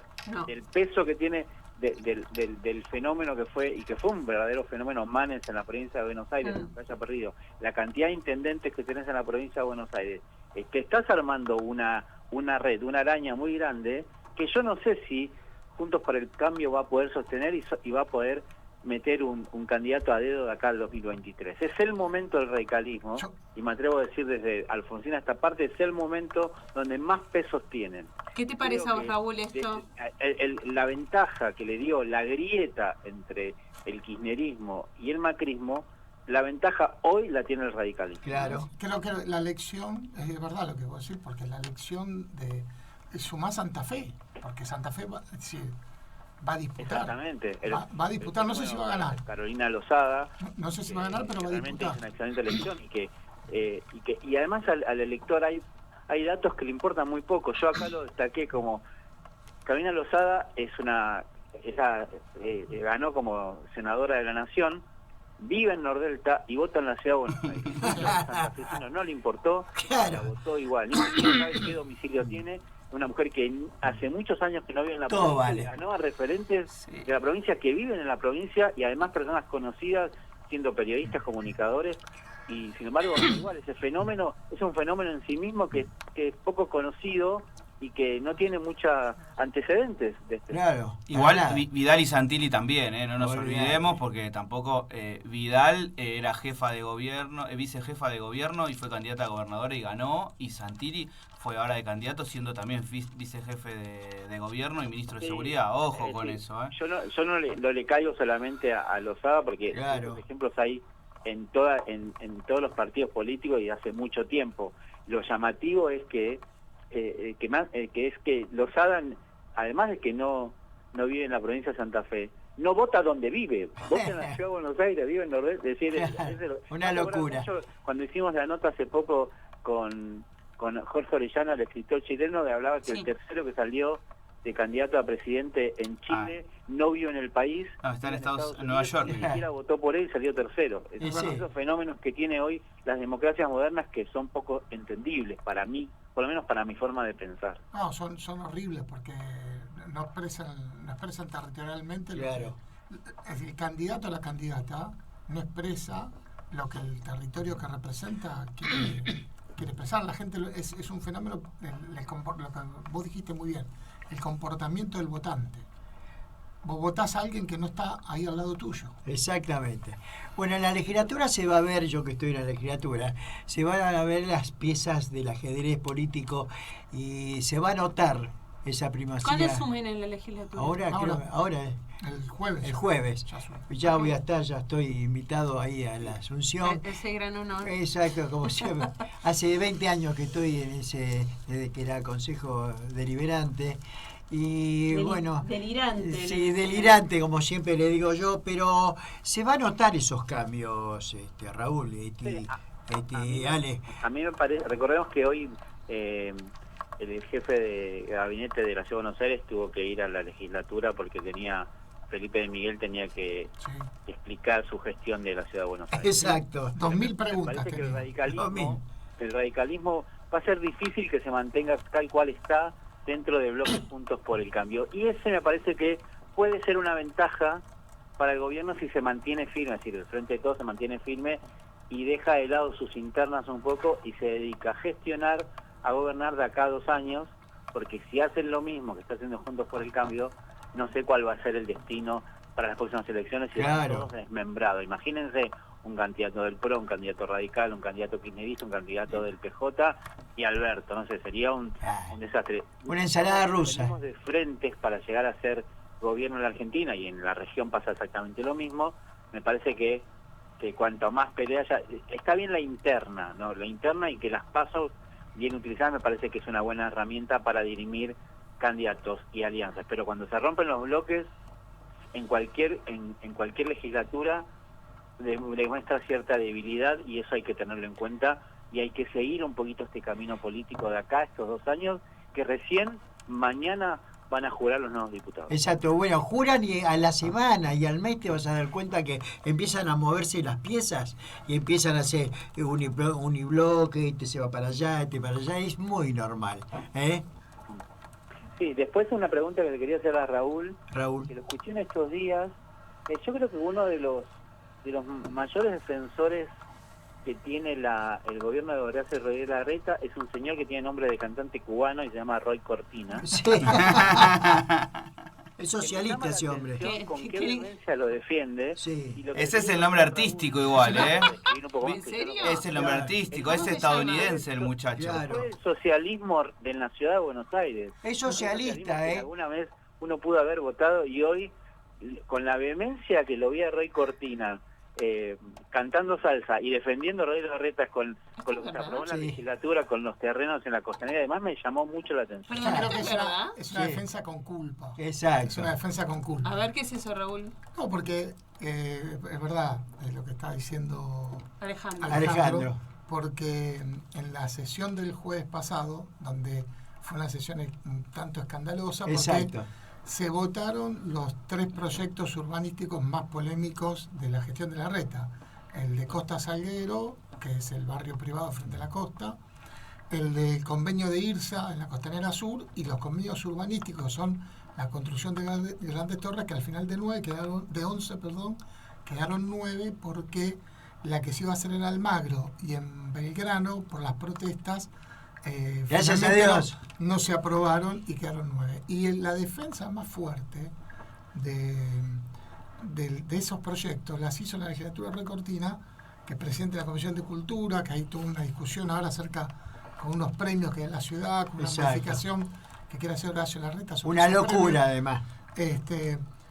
A mí no me van a correr por izquierda, esto está en los medios, no yo, no solamente. A mí no me van a correr por izquierda con los espacios verdes.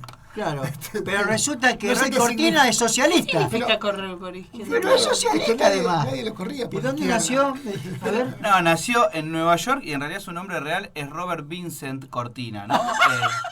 Digo para que sepamos y dónde va a vacacionar y todo, ¿no? Pero hay canciones de la Franja Morada que le canta él en el socialismo en derecho. Sí. Hay Exacto. canciones que cantan los militantes que militan, ¿saben? Porque se les ¿Sabías cantan eso, Ale? canciones. No, yo igual, volviendo al análisis de Alejandro, digo, yo creo que también ese es otro elemento, hay otros elementos a tener en cuenta en la cual, primero el debate de las coaliciones, ¿no?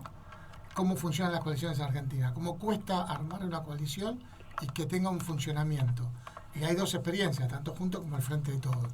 Pero en el caso de Juntos, estos elementos de que Juntos hizo una ampliación en su lista este año, incorporó nuevos dirigentes políticos, nuevas opciones dentro del marco de centro-derecha, como es López Murphy, como es actores como Carolina Lozada, que la podríamos catalogar como una independiente de centro. Digo, y eso no resuelve el problema del funcionamiento, sino que lo agrava, lo profundiza. Porque un día sale Elisa Carrió y con una excusa de los 20 años hace el análisis que hace. La coalición cívica no votó los proyectos el proyecto urbanístico y el de IRSA, no lo votó en la legislatura, con lo cual agrava eso.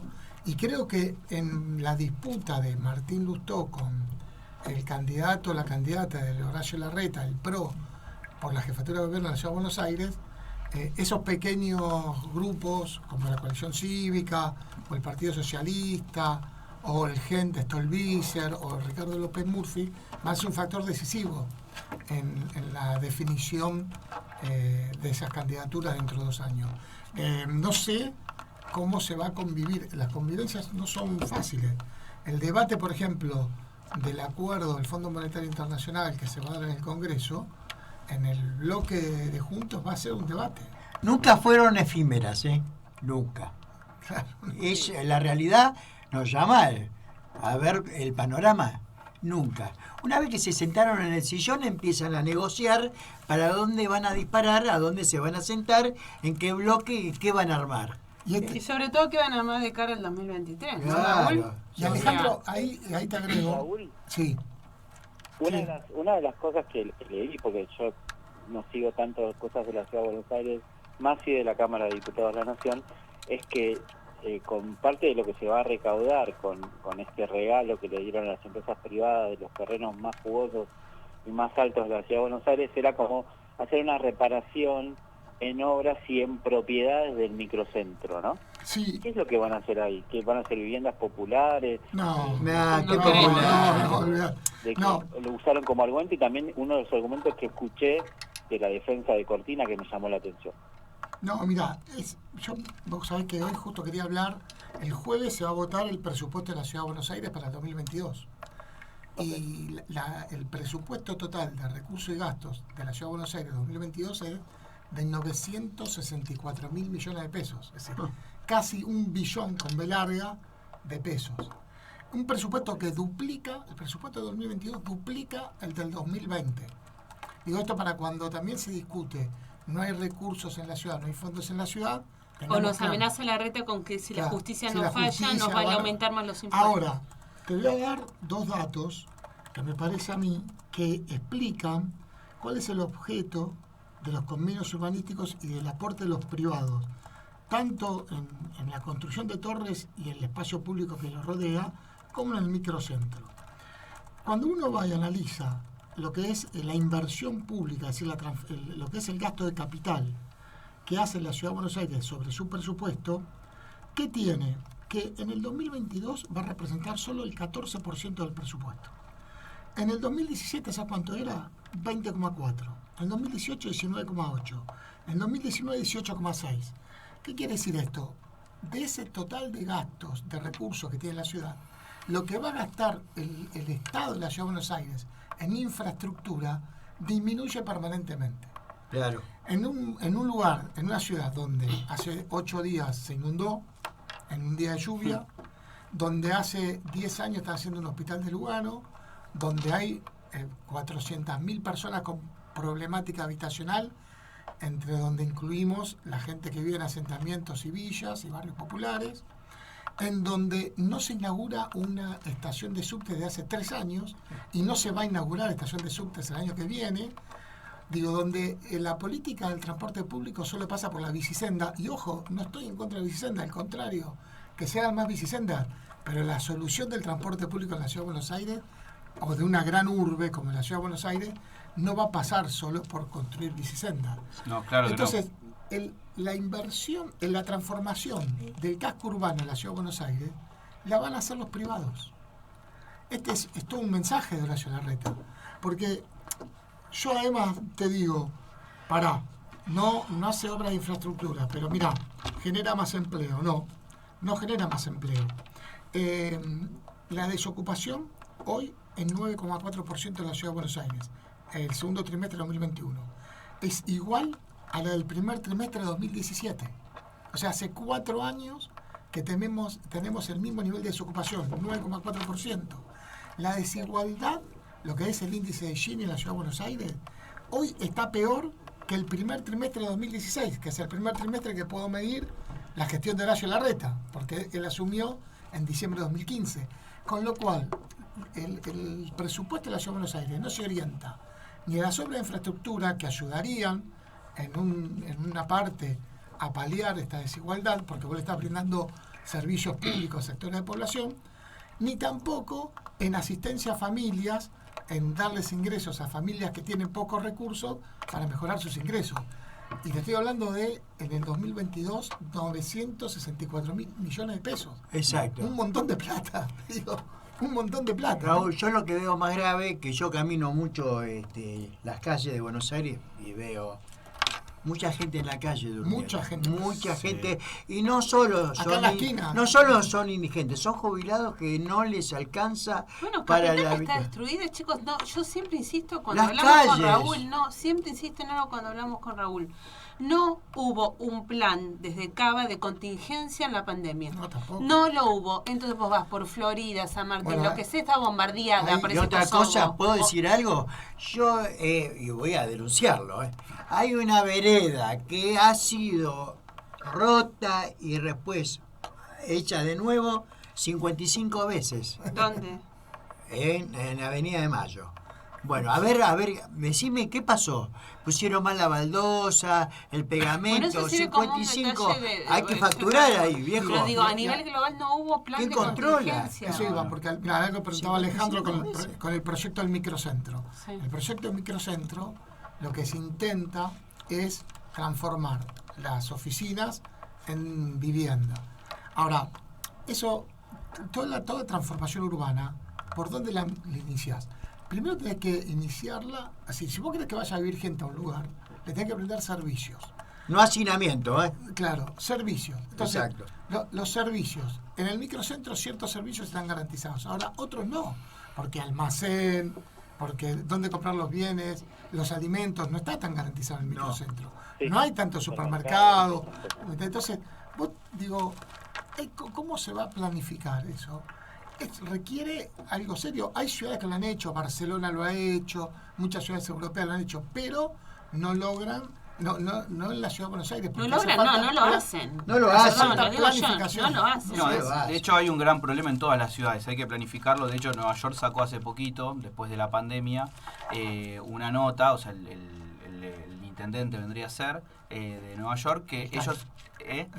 El alcalde, no me salía el nombre, gracias. Lo que estaba diciendo el alcalde es que él lo que planeaba era a 6 años acomodar el microcentro de Nueva York, que ellos ya tenían menos movimiento, ahora mucho menos después de la pandemia. Así que ojo, que es un plan a largo plazo que no se ve y se empieza por otras cosas, no por únicamente decidir algo de la ubicación. Y te agrego, Alejandro, un solo tema más, porque después seguimos con Ciudadanos, hay que tener en cuenta que toda reorganización del tejido urbano implica tener otros aspectos en cuenta, como por ejemplo la ley de teletrabajo, el home office, porque eso cambia el modo de vida de las personas. Exactamente. Va a cambiar el modo de vida de las personas. La Ciudad de Buenos Aires no va a ser la misma que era en el 2019, y necesita un proceso de transformación mucho más amplio que solo tomar el microcentro. Sí, sistema cloacal, el agua. Ahora seguimos con Ciudad. Después seguimos con quiero eso. que cierre Alejandro porque tenemos a Javier Ronco que está secuestrado en Ezeiza hace más de 8 años. Cárcel. Ale, ¿podemos cerrar? Sí. Sí, podemos cerrar diciendo dos cositas. Una, lo que estaba comentando Raúl, que iba a pasar con el bloque Juntos por el Cambio, con el acuerdo con el fondo, el proyecto que va a mandar el Ejecutivo al Congreso por él. Ya se trascendió que dijeron que sí, que no va a acompañar Juntos por el Cambio si no hay reformas laborales y tributarias, cosas que entiendo yo, el proyecto todavía no se conoce, pero no estaba en el gobierno nacional modificar eso porque creo que no es una exigencia del Fondo Monetario, por lo menos no trascendió eso hasta ahora. Pero ya le están marcando la cancha Juntos por el Cambio que difícilmente acompañe todo el bloque, como bien dijo Raúl, este proyecto que nos interesa a todas y a todos, ¿no? Como veníamos hablando anteriormente. Y lo último que le digo es para esta semana, porque hubo el primer caso de la variante Omicron en la Argentina. Muy bien, sí. Con respecto al COVID. Ya hubo un caso, en San Luis. Va a haber novedades. Esta tarde habla Kicillof a las 14 horas, conferencia de prensa, con medidas que toma la provincia de Buenos Aires, y también se van a tomar a nivel nacional. Seguro, casi seguro, se va a exigir un pase sanitario para un montón de eventos, de transporte público, eventos culturales y deportivos, y también parece que se viene una vacunación masiva en un montón de lugares donde no hay. Por ejemplo, en escuelas de todo el país. Es una medida que se quiere tomar, como hicieron otros países, porque si no se vacuna a toda la gente que le falta vacunar, sobre todo la segunda dosis, vamos a entrar en problemas con el Omicron, y el gobierno quiere evitar esto para tener un verano tranquilo. Gracias, Ale. Gracias, te Ale. esperamos si podés el lunes que viene. Sí, te esperamos. Te extrañamos hoy.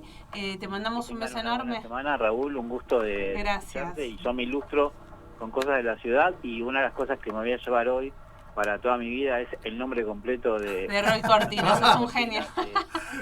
Que debe cantar muy bien, pero que dilapidó algunas ideas socialistas que tenía la ciudad. Muy gracias, Ale. Gracias, Ale. Un beso grande.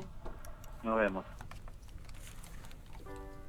Quiero ver, quiero entrar, nena, nadie te va a hacer mal, excepto amarte.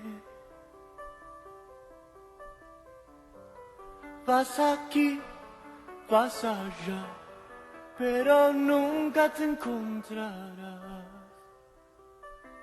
al escaparte.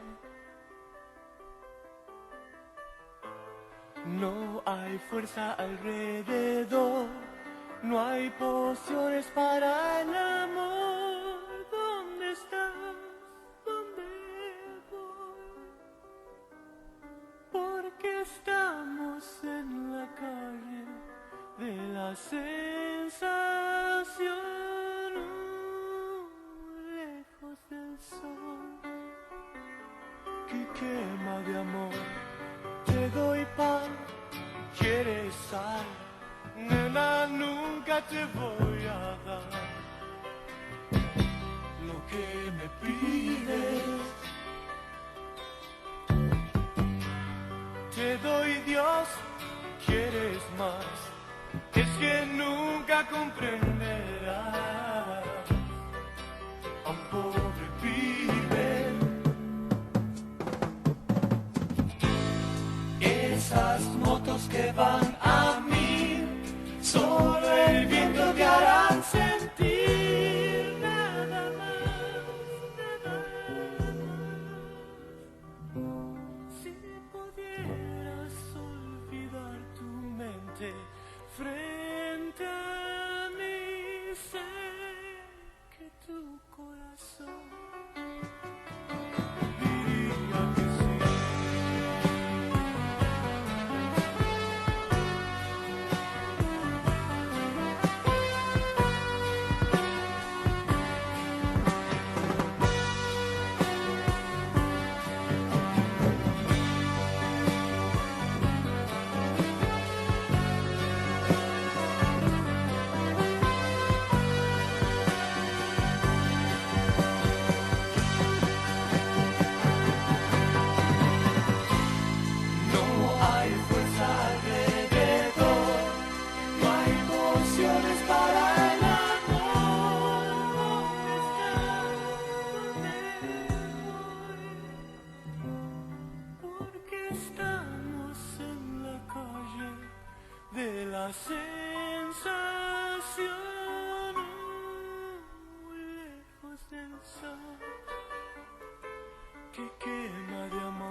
Bueno, el final, Bueno, Seminare, por favor, por Cerú fin. Girán, David Lebón. Qué Por temazo, favor. chicos, por Dios, cómo lo amo, ¿no?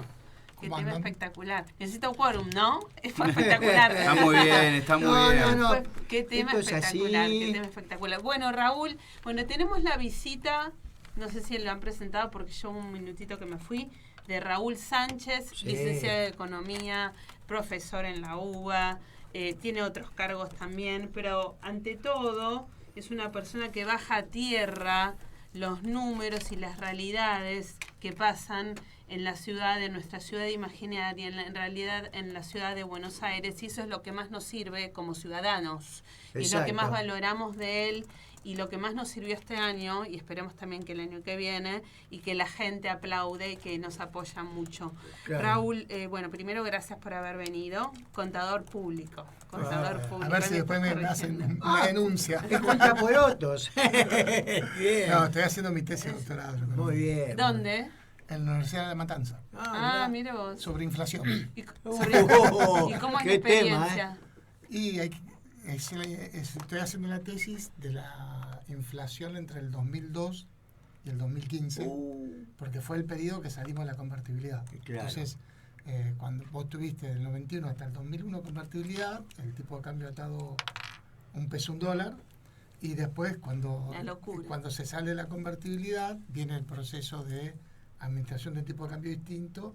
Entonces hay que analizar la inflación, no es lo mismo el análisis de la inflación en la época de convertibilidad que en la época después del 2002, cuando empieza otro tipo de ampliación del tipo de cambio. Entonces, en ese periodo estoy haciendo la tesis. Y hay que leer mucho porque me quedó siempre una frase, yo siempre la repito en un montón de programas.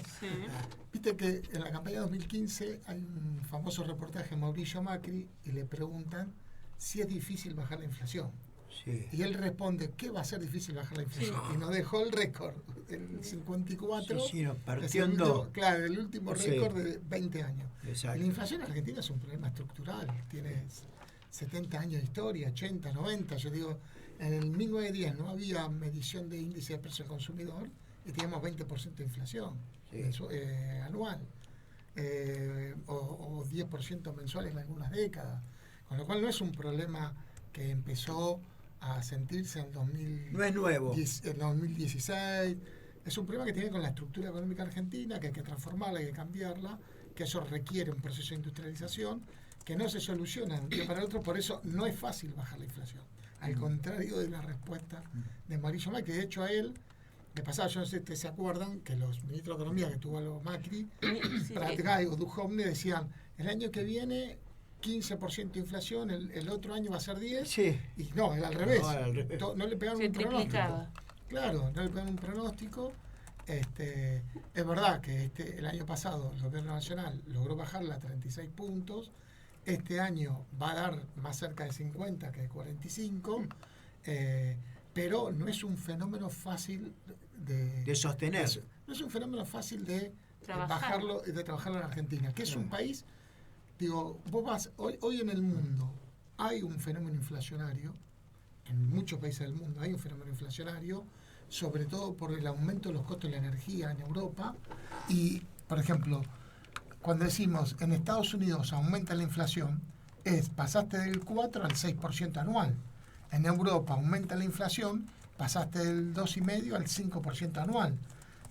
Brasil, por primera vez en décadas, va a tener una inflación anual del 10%. Chile, para ellos es muy importante. Claro, para ellos es mucho. Digo, para nosotros estamos hablando de inflaciones anuales de 35, 40, 45, 50%. Es decir, es un fenómeno argentino muy particular que requiere de trabajar en un plan a mediano plazo, tanto sectores del trabajo como empresarios, con el mundo productivo, el Estado. No es solamente imponer un precio o congelarlo unos meses, esos son paliativos, medidas emergentes, pero necesita de un acuerdo de la sociedad, de todo el marco de la sociedad para poder acordar. Porque cuando hablamos de precios, vos hablas de precios y de salarios. Yo siempre digo, vos tenés un 2% de inflación anual y no te aumentó el salario, perdiste. Exacto. Porque perdiste 2% de poder adquisitivo. Sí. Entonces, siempre es precios y salarios y precios. En ese orden, mejor dicho. Sí, salarios y es precios. verdad. Disculpa que te interrumpa esto tan interesante que estás diciendo. Yo voy a preguntarte esto que no sé si tiene que ver con lo que ibas a empezar a decir de ciudad. ¿La ciudad per se tiene su índice de inflación? Tiene una medición propia de índice de inflación y la inflación de la Ciudad de Buenos Aires es menor a la nacional. ¿Por qué? Porque la inflación de la Ciudad de Buenos Aires tiene mucha incidencia al sector servicios y las tarifas están congeladas. Este es todo un debate. Las tarifas están congeladas, los transportes públicos, salvo el subte, que se aumentó, el de colectivos, el de tren está congelado. Entonces, lo que es la medición de los servicios en la Ciudad de Buenos Aires tiene tiene un nivel mucho más bajo de inflación que menos impacto tiene. Menos impacto. Y y eso hace que la inflación de la Ciudad de Buenos Aires sea más baja. De hecho, la inflación en regiones del interior del país es mucho mayor que en la Ciudad de Buenos Aires. Y en algunos casos, mayor que el promedio general. Cuando hoy hablamos del 40 y pico % de inflación, es el nivel general. Pero después hay una medición por regiones, en donde hay regiones que tienen mayor nivel de inflación que el general y la Ciudad de Buenos Aires tiene menor que el general. Ahora, hay un problema que es el siguiente. ¿Podría la Ciudad de Buenos Aires todavía ayudar a bajar más los precios de los bienes y los servicios? Sí. Porque, por ejemplo, ahora el alumbrado barrio y limpieza se aumenta al mismo nivel que la inflación, con lo cual las porteñas y los porteños el año que viene van a tener un 50% de aumento en el año de la ABL. Claro. Cuando vos ponés el impuesto del 1,2% al consumo de tarjeta de crédito, todo lo que vos consumas con tarjeta de crédito te sale 1,2% más caro. Exacto. Vos no lo notás porque agarrás el resumen de la tarjeta de crédito y es una línea que son 300 pesos, 400 pesos. Sí, pero eso es peligroso también, ¿eh? Obviamente. Ojo, eso, y suma mucho. De hecho, una de las preguntas que hoy tiene que responder Felipe Miguel, que lo decía Alejandro en la legislatura, es ¿cuánto recaudó la ciudad por ese impuesto? Claro. Y así, sucesivamente, ¿cuánto los peajes, el estacionamiento, las multas aumentaron por encima de la inflación? Y todo eso hace más costosa la vida en la ciudad. Yeah. Ese es el debate que tiene la ciudad. Eso es como la letra chica del crédito. Nadie le da bolilla hasta que después dice, cuando una vez que firmaste, perdiste. Pero es verdad. Vos fíjate, las multas, el peaje, ¿cuánto te cuesta hoy pasar con el coche por la autopista de la ciudad de Buenos Aires? Es carísimo. Más de 300 pesos. Y después otra cosa, carísimo. Las grúas, esas grúas que están pululando por ahí que no están habilitadas, te levantan el auto hasta en los feriados, te rompen el auto. A mi amigo de coche discapacitado, Jorge, le sacaron el auto, se lo llevaron. Primero es una necesidad, hizo un juicio a la ciudad, se lo va a ganar de acá a Luján, porque ese día se llevaron 10 autos de discapacitados y pusieron en peligro un menor. No. Un menor. No, las multas. Soy testigo de es eso. Tremendo, el aumento de las multas. Yo el acarreo, la estadía. A ver, yo entiendo que vos quieras sancionar la mala conducta del conductor, pero una cosa es eso y otra cosa es el abuso, es querer tener un fin de recaudatorio. Es el abuso. Y me quedó un tema que no lo llevé, se me pasó, iba a hablar con Alejandro. Sí. Se sanciona la ley, el juez en la legislatura, muy criticada por la oposición de Larreta, que es toda obra que se excedió en determinada cantidad de metros cuadrados en la Ciudad de Buenos Aires, puede regularizar eso pagando una multa, es decir, lo que se busca es un fin recaudatorio y no un fin reparatorio, claro. Y no tener en cuenta el impacto que tuvo pero esa lo malo construcción. Que todos se van a abusar sobre eso, total paga una multa y ya está. Y ese es un fin recaudatorio. Y esa ley no tuvo tanta difusión. Porque las otras tres eran peores, digo. Cuando vos querés construir torres en humedales, cuando vos querés tapar el río y construir un barrio casi privado. Sí, avanzar sobre el patrimonio. Cuando quisiste avanzar sobre el patrimonio con el convenio urbanístico en Córdoba, o Barrio Parque, que los vecinos de la Reta, que yo lo vi. ¿Sabés cómo se hace eso? ¿Viste? Mandan los proyectos para hablar en la legislatura, en el ámbito, y hacen 1, 2, 3, en el medio, escondidito esa ley, y después viene todo. Tenemos a Javier Ronco desde Ezeiza, así suerte. que sin corte lo vamos a comunicar porque tenemos poquito tiempo y Javier y Raúl tienen que seguir hablando. Javier, ¿estás por ahí? Javier. Hola, buen día. ¿Qué tal, Javier? ¿Cómo estás? Bueno, Javier, sabemos Bueno. cómo estás, porque estás secuestrado en Ezeiza, como siempre lo decimos para la gente que no sabe, por una causa inventada. Y vos mismo lo has dicho por parte de PRO en La Plata, ¿no? Sí. Esto es así, con todas tus fuerzas y fuerzas inimaginables de tu familia y tus abogados también han puesto presos también a un fiscal, ¿no? Sí, no solo a un fiscal, sino a toda la gente que se dedicó a la investigación del primer armado de causa. Sí, y hay una persona muy importante que está atrás de Vidal, ¿no? En esto. Y sí, es el procurador de la provincia de Buenos Aires, Julio Conterán. Ah, mira vos. ¿Qué pasó con Conterán? Y bueno, él es el gran dueño del lawfare, que es el que vino a arrasar con todo lo que quedaba de la justicia, ¿no? Donde sistemáticamente a todos los que le pusieron prisión preventiva se le negó todo, como fue el caso de muchos sindicalistas, mismos políticos, mucha gente en el medio, como yo. O vos. Vos estás ilegalmente hace más Sí. de 8 años, sin juicio, sin nada, y es tan grave tu caso que actúa y actuó y está actuando hasta la CID, la Comisión Interamericana de Derechos Humanos. 8 años de preventiva. ¿Quién se está... ¿Qué se está dilucidando de esto y qué se definió? ¿Qué queremos anunciar? Bueno, más que nada para anunciarte es que contarte más que nada que el 11 de junio de este año la Comisión Interamericana actuó y le pidió al gobierno argentino, al Estado, que le brinde respuestas. Eso mismo se lo trasladaron al tribunal y el tribunal el día 20 de junio del mismo mes se excusó de la causa, donde la excusación la tomaron entre ellos y la presidencia de la Cámara de Apelaciones se lo vuelve a negar ahora hace un mes, ¿no? O sea que se conformó el mismo tribunal que se declaró parcial por el artículo 47, inciso 13, es una clara parcialidad manifiesta, donde ellos mismos lo reconocen, y voy a ir a juicio con ellos. Lo bueno de todo esto, que bueno, tengo fecha de juicio para el 3 de marzo. Bueno. O sea, con un tribunal corrupto, pero igual hay fecha de juicio. Exactamente, o sea que voy a enfrentar un tribunal más la fiscalía, que también se excusó varias veces y no la dejaron salir, ¿no? Bueno, por lo menos hay fecha, no es mal de muchos consuelos de tontos, pero vas a tener apoyo de todo, de mucha parte de la sociedad, de muchos medios, de todos nosotros que estaremos ahí. No sé cómo te sentís vos con esta noticia.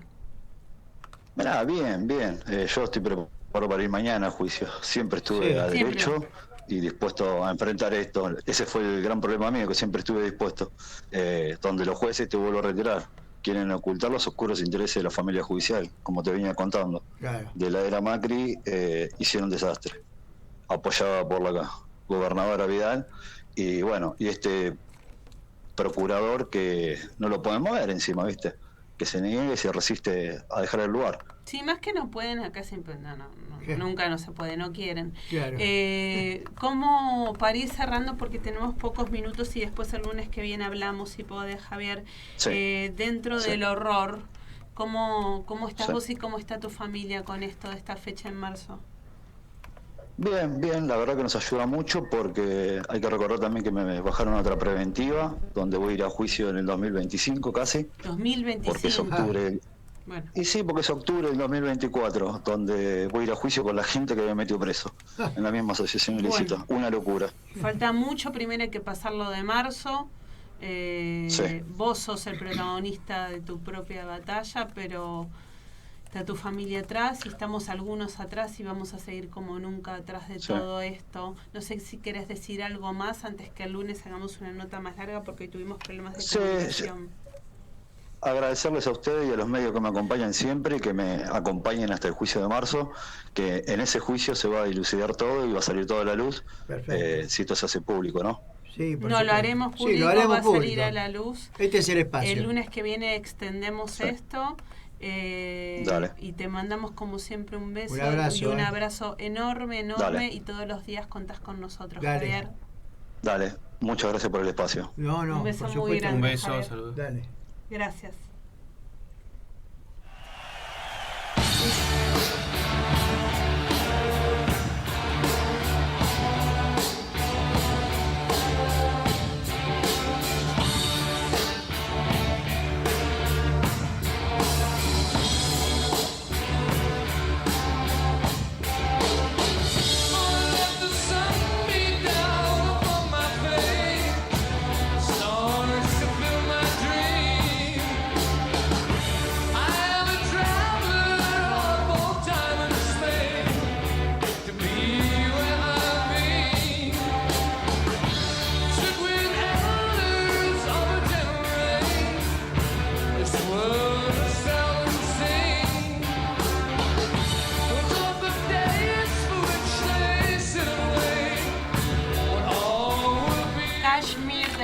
Zeppelin bestial y lo dejaría los 7 minutos o 8 que dura, pero nos tenemos que ir y antes de irnos queremos cerrar, por supuesto, con Javier y con Raúl. ¿Qué pasa, Javier, sí, con una el línea FMI? fácil, lo del Fondo Monetario Internacional, como lo dijo Alejandro, lo adelantó. La realidad es que no hay todavía un cierre, están en discusión porque esto lo tienen que votar en la Cámara y la realidad es que no dice nada, el FMI no dijo nada, ningún cambio de trabajo que tenga que ver con el trabajo, ningún ajuste, así que eso va a ser una línea problemática y obviamente todas las autoridades que están discutiendo esto no quieren hacer un ajuste. Así que va a tener mucho problema y sumado al presupuesto nacional que obviamente, como sabemos y lo venimos repitiendo, todavía no se votó, se tiene que votar y tiene que haber un acuerdo. Así que yo creo que también tiene que ver con eso, las particiones de los bloques y demás. Si es una cosa para seguir de cerca, capaz que no es lo mismo lo que se vote en educación de un sector que otro, ¿no? Pero bueno, eso sería un caso y en una línea nomás, lo de la Universidad de Buenos Aires que dijimos antes, los 200 años, un saludo a todos los que estuvieron presentes, habló el rector de la Universidad de Buenos Aires y el presidente de la FUA, así que un saludo para Alberto Barbieri y para Ramiro, que es el presidente de la FUA actual, así que un saludo para ellos, Ramiro y Fernández Sarraf. ¿Cómo queremos cerrar, Raúl? No, estaba leyendo justo una última noticia que la coalición cívica dice que no va a votar más con miedos urbanísticos en la Ciudad de Buenos Aires. ¿Qué significa eso? Y eso significa que la nueva composición del bloque se parte. Hay más de 140 convenios urbanísticos en las oficinas del Ministerio de Planeamiento Urbano de la Ciudad de Buenos Aires. Recién se aprobaron 9. Con lo cual eso va a traer una discusión en la futura legislatura porque el PRO puro queda en minoría. Entonces ha habido la discusión del debate Costa Salguero de irse a los convenios urbanísticos generó rispideces en ese bloque, en ese interbloque, porque discusión, vos lo votás, yo no lo voto, yo pongo los pies en el plato, vos no los ponés. Digo, y del otro lado hubo mucha manifestación en contra. Entonces, el costo político es amplio. De hecho, ese costo político se vio a una cifra alta que Vidal no sacó el 53%, sacó Horacio Larreta, se lo sacó el 47%. Claro. Con nuevos actores en su lista, como dije, Ricardo López Murphy, por ejemplo, claro, que se hubiese presentado afuera, no sé cuánto, pero algunos puntos se hubiese sacado y eran restados. Y vamos a ver cómo conviven también ahora. Claro. Y el jueves se vota en la legislatura de la Ciudad de Buenos Aires, la defensora del pueblo de la Ciudad de Buenos Aires, que no es poco, fue eso, la única que se presentó y que ya pasó la audiencia pública, que es uno de los requisitos, María Rosa Muñoz, y que reemplaza a Alejandro Amor, que asume como legislador, y se vota el presupuesto de la Ciudad de Buenos Aires. Prometo para el lunes que viene profundizar más algunos datos del presupuesto, que los tenía para hoy, pero no dio el tiempo, porque va a ser el debate. Acá hablamos muchas veces. Horacio Larreta le pide al Gobierno Nacional la cifra de coparticipación. Sí. La coparticipación representaba el 11,8% de los recursos de la ciudad el año pasado, mejor dicho, en el 2021, y para el 2022 la coparticipación va a representar el 12,6%, es decir, aumenta el porcentaje de la coparticipación del presupuesto de la Ciudad de Buenos Aires. Y la Ciudad de Buenos Aires va a contar con 964.000 millones de pesos, y yo te aseguro que el año que viene, entre 6 meses, anotarlo, vamos a estar votando en la Ciudad de Buenos Aires una ampliación de ese presupuesto, porque se va a recaudar más. Con lo cual vamos a pasar el 1 billón de pesos en la Ciudad de Buenos Aires, una cifra enorme para hacer política pública sana en la Ciudad de Buenos Aires. Creo que el debate que viene 2022-2023 en función del futuro de la Ciudad de Buenos Aires tiene que ver con esto, cómo se gasta lo que se recauda en la ciudad. Raúl, mil gracias por haber venido. Gracias, Raúl. El lunes que viene profundizamos más. Javier Peralta, como siempre, que se quedó con mucha información, ya lo sé hoy, pero bueno, el lunes deja en el tintero un montón de cosas. Miguel, mil gracias. Hay más efemérides para el lunes. Nos vamos a ir con los redondos, con un tema muy fuerte, bien, porque todo lo que hablamos hoy fue muy fuerte. Muy fuerte. Bueno, muy fuerte. Hasta el lunes que viene. Gracias, Tere. Bendiciones para todos. Gracias a todos. Gracias. Saludos a todos. Productora en tu día. Gracias. Dale. Gracias a todos.